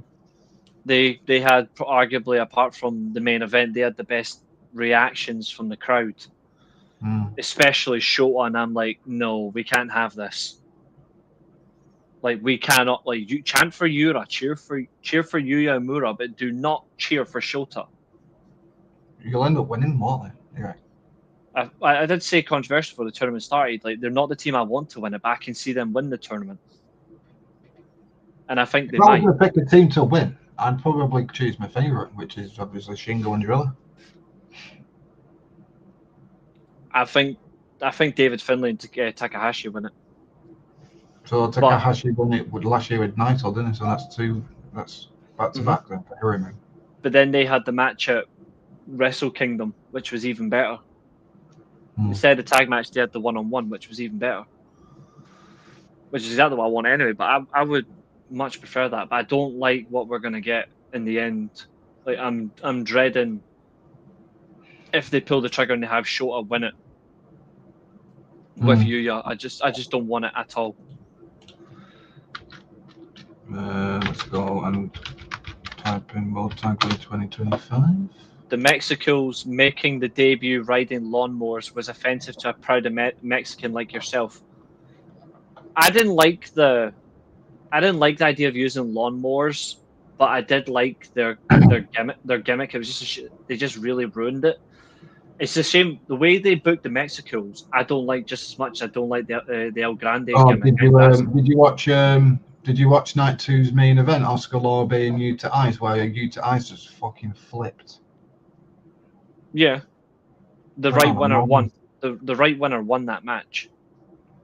And then Yuta Ice was fucking going on a second, wasn't he? Yeah, he got bitched by his boss. That's how it should be. I think David Finlay, honestly, as a babyface, might prove people wrong. There's something about him as a babyface. I think he could do it. If I just name these names, or maybe a tweener. If I name these names, just say yes or no to the winners. Taichi Kojima. In what aspect are you looking for? Yes or no to what? To win. To win the tournament. Or to get into the semi-finals, finals, yeah? All right, sure. So go again. Shingo Driller. The first one. I never gave you an answer for the first one. Oh, Taichi and Kojima to go in the final or semi-final, yes or no? No. All right. Shingo Driller. Yes. Evil Don Farley. No. Tariano Bolton. No. Bishamon. No. Tsuji Kid. Yes. Desperado Ishikawa. No. But they'll get close. Takahashi Chase Owens. No. Shota Unimo Yuya Amura. Yes. Begrudgingly. Shinji Hiromu. Yes. Zack Sabre Jr. Uroa. Yes. Monster Sauce. No. I like that team, but I just like the theme. Same. Narita Sanada.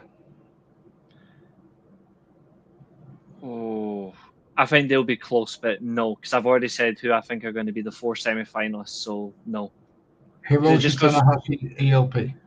Because it just goes to semi-finals, final, I think. Tanahashi ELP, no?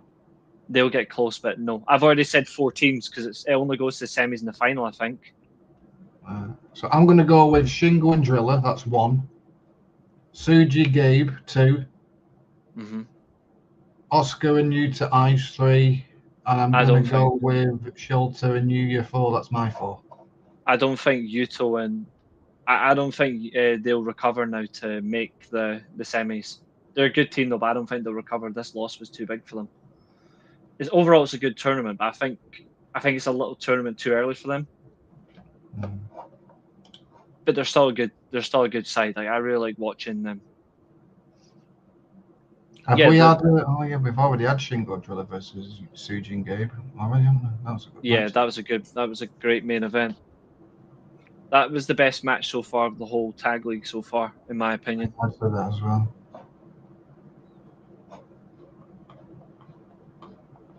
What's this? Josiah sent something. What's this? Oh, bless. He sent a video to the group chat saying, make it make sense, the internet is there, but his internet wasn't connecting. He sent that 4 minutes ago.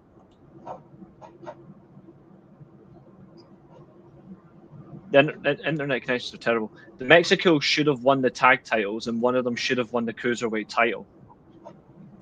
Like, I would have done Juvito Guerrero and Super Crazy as tag champs, and I would have done For Fun on SmackDown, and I would have done Psychosis as the cruiserweight champion, especially with Kid Cash at the time. It would have been easy. It would have been really easy to take the title off that Kid Cash, because Kid Cash was underutilized as well in WWE. He was so good, Kid Cash.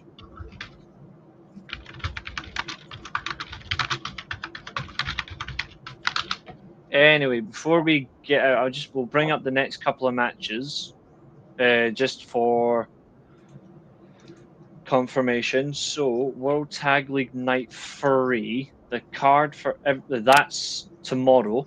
For everyone who wants to know, Yeah, that's tomorrow.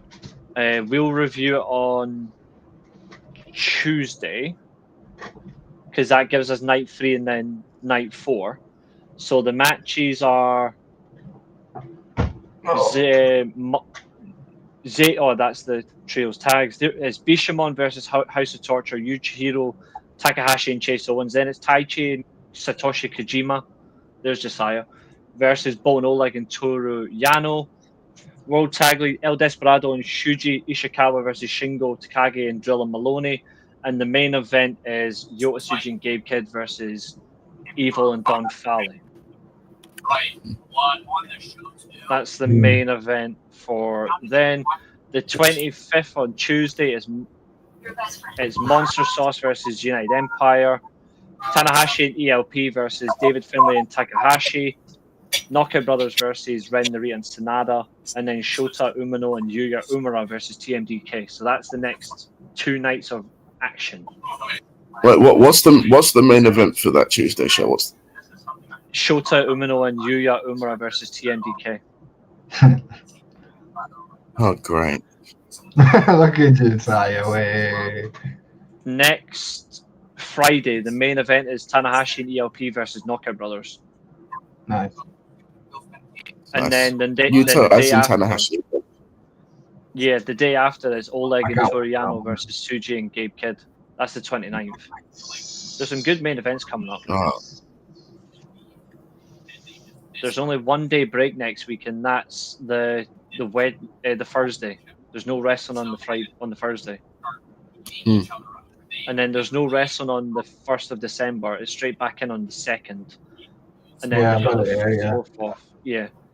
A 1 day rest is good, at least. December 2nd, 5th, 8th. Yeah. It's the last rounds of Yeah, because they get all of the breaks in the last week, which is. Yeah. It's already been confirmed. His last match is Okada. Okada, Rainmaker. Which is one of the names that we predicted. And in your opinion, should that main event Wrestle Kingdom? No, it should go before it should go before the title versus title match, though. Like I would have Okada versus Tanahashi, then Tsuji versus Semi. Yeah, Takeshita and Tsuji must be the main event, though. Yeah. And plus, Tanahashi is the type of person that wouldn't want his retirement match to be the main event either. Because he's all about the future anyway. Exactly. John Cena's selfish. He's made a bloody pay-per-view after his bloody name. Well, John Cena's. Yeah. And plus, he's not made it about himself. He's made it about the NXT guys as well. Mm-hmm. And even then, let's be real. Even then, still not good. Don't forget, in the year 2026, we're not going to be without Cena and Tanahashi, bro. One of them will be missed. The other one won't be. Evil Uno is streaming right now on his channel, Mystery Wrestling 20, featuring Tyler Breeze and BMD. Who? Well, at least it's BDE. Yeah, true. There's another channel here, right, called Wrestle Plunge, and he's actually streaming North American Wrestling Promotion 1990, and it's the Nasty Boys versus Ricky Steamboat, and try to see who the tag partner is. Hurry up and get the camera back on. I can't tell, but he's actually streaming it. Wrestle Plunge. Wrestle Plunge, bro. Wrestle Plunge, yeah, he's actually streaming it. Like, this is mental. No, Cena's a good thing. Yep. That Brandon does everything. That guy who showed up in TNA. That the Wrestle Plunge. I think that's what he is. Let me just check.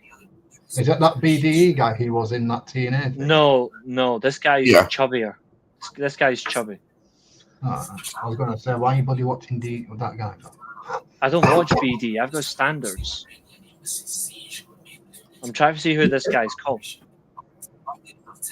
I don't. It doesn't actually say who this guy is, but they do well. I know I've got OCD, but I'm in the wrong place. So. Do they actually do stream old wrestling shows? They've done Memphis wrestling as well. Wow. His place, please. Can you put him on top of you, please? Side of you. I've got OCD. There we go. So they have it wished. So let's see. What's he got?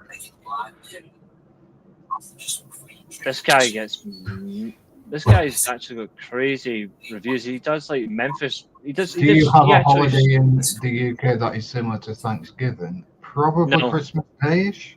No, we don't. And even if we did, Thanksgiving's like Christmas Day, isn't it? Or is it totally different? no, Thanksgiving for them is a celebration of getting rid of the pilgrims. Mm. Although, to be fair, that's not all of them, but it's just a celebrating thanks. We don't have anything that celebrates thanks here. We just hate each other. We don't. Do we? All three Pretty don't. much. All three don't hate each other. Shall we have a Thanksgiving? We're never going to get that.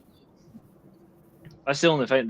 There's no manner like that in this country that, or in the UK in general, that actually stems out. And even if it did, the Welsh and the Irish would immediately want blood. To be fair, the Scots as well, if it was a UK celebration, they would hate to be associated with the English on it because of the shit we got in the 1400s all the way up to the 1600s. Same with Ireland, obviously, they just don't like England in general, and the Welsh, well, they're too busy counting sheep. Or shagging them. I mean, I was trying to be diplomatic, but yeah. What the fuck? Is that all they're getting? A channel bigger than ours. A channel bigger than ours, and they can only get 34 people watching. That is funny. One from the Welshman that lives on Bramham Lane. I guess they must buy their viewers and subscribers then. No, it's Full Gear Fallout on the Wrestling Observer YouTube channel. They're live right now reacting. They've only got 34 people watching in. That's fucking weird. It's weird. I don't watch the Wrestling Observer YouTubers do buy their fucking subscribers. Why don't you? Oh yeah, I know. I know several channels that buy views. They've also bought subscribers as well. Why would you do that? Just go on your own, you two.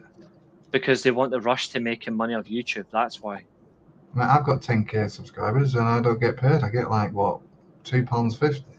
So that's it. Unless you start adding in links to your videos, like I don't know, Streamlabs or whatever. Videos. I don't have adverts in my videos because I don't want them. If I had videos, I'd get more money. No, I'm saying if you want. No, I'm saying if you want to get paid off stuff like Streamlabs or whatever that you just drop your links. People have. I don't believe having. I can have super chats in my YouTube. I don't have them for one reason. I don't need the money. Also, I mean, even if I got there myself, I only need to get to 500. Yeah, even if I did, why would I want that off you? Only have these super chats for money because they want money. Like, give me money quick. I'm not gonna pay me $1 or something. I see if the channel could get monetized. If we got to 500 subscribers, I would actually ask the channel themselves, do you want me to put this up for monetization? If not, then we will carry on as we are. I actually want my chat. I want my chat to be involved. Like that's the difference in super chats on mine whatsoever. But what does the whole monetization thing even do apart from obviously give you money? It gives you access to the YouTube Partners program. So like you can become official partners with YouTube and you can like get more access, get more notoriety from them. But to be fair, people do it just to rob people like of their money. Like give us your money before we answer your question. No, like you should be just engaging with your audience in the first place. That's why I don't say I'm the best content creator out there, but I think I'm one of the best at engaging with people. Even if their opinions are either I disagree with them or not, or the opinions don't match me, at least I engage with my audience. I pride that. It's like, to me, engaging with the audience is important. It shouldn't matter. It shouldn't rely on money to do it. You know. I know some people are happy making money off YouTube. That's fine, but you better be prepared that YouTube take a massive cut off you. Yeah, the YouTube do cut your money, whatever you get on the views or whatever, and whatnot.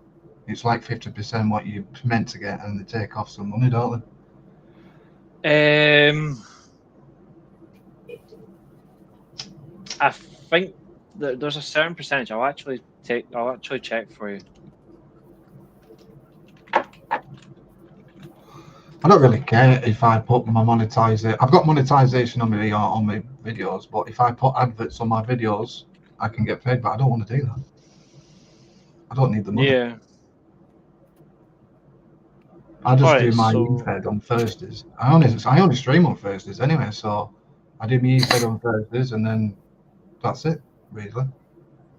Yeah. So this is the weird thing about YouTube, right? So this is what it says. YouTube monetized channels can earn varying amounts based on several factors. On average, YouTubers earn between $5 and $15 per 1,000 views.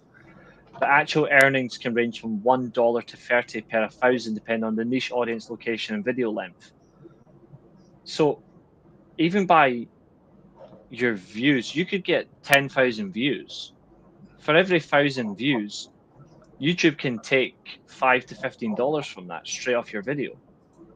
Now, if you did something like Streamlabs, even before you get monetized, if you do Streamlabs take a very short amount of cut from you. It's like very minimal, because they care about the actual content creator actually getting their money's worth for working hard. But it is ridiculously bad. Luckily, I don't need to worry about that. Anyway, gents, we will be covering nights 3 and 4 on Tuesday, but do you have any closing words before we get out of here? Apart from obviously don't watch SmackDown, mainly, probably don't watch Raw if you aren't a fan of Roman Reigns and tag matches. And apart from that, I can't wait for this year of wrestling to end because it's not been great, and 2026 needs to be better. I second that. Temple, your closing comments? If you don't like a wrestling company, go watch something else. If it's not your cup of tea, don't drink it. And anyone who's in the chat, be safe, love each other. We're a family here. That's all that matters, really, isn't it? Exactly. I completely agree. I completely agree with that. Ladies and gentlemen, thank you for tuning in tonight. You've been an absolute joy. 3 hours and 8 minutes of your time is never long. It's always appreciated. We will see you next time. Have a good night and arrivederci. Enjoy World Tag League. That we agree on. I'll enjoy the Predictions Championship. Go me. Yeah, you'll be losing it next week. We'll see about that, champ. Well, yeah, technically right. You do have to defend at Survivor Series. Bye. And today, our time comes to an end. This has been another exciting stream. Thank you very much for watching. And also, remember, if you get cracked over the head with a steel chair, you're not going to get concussion. You're just going to come back here. Goodbye.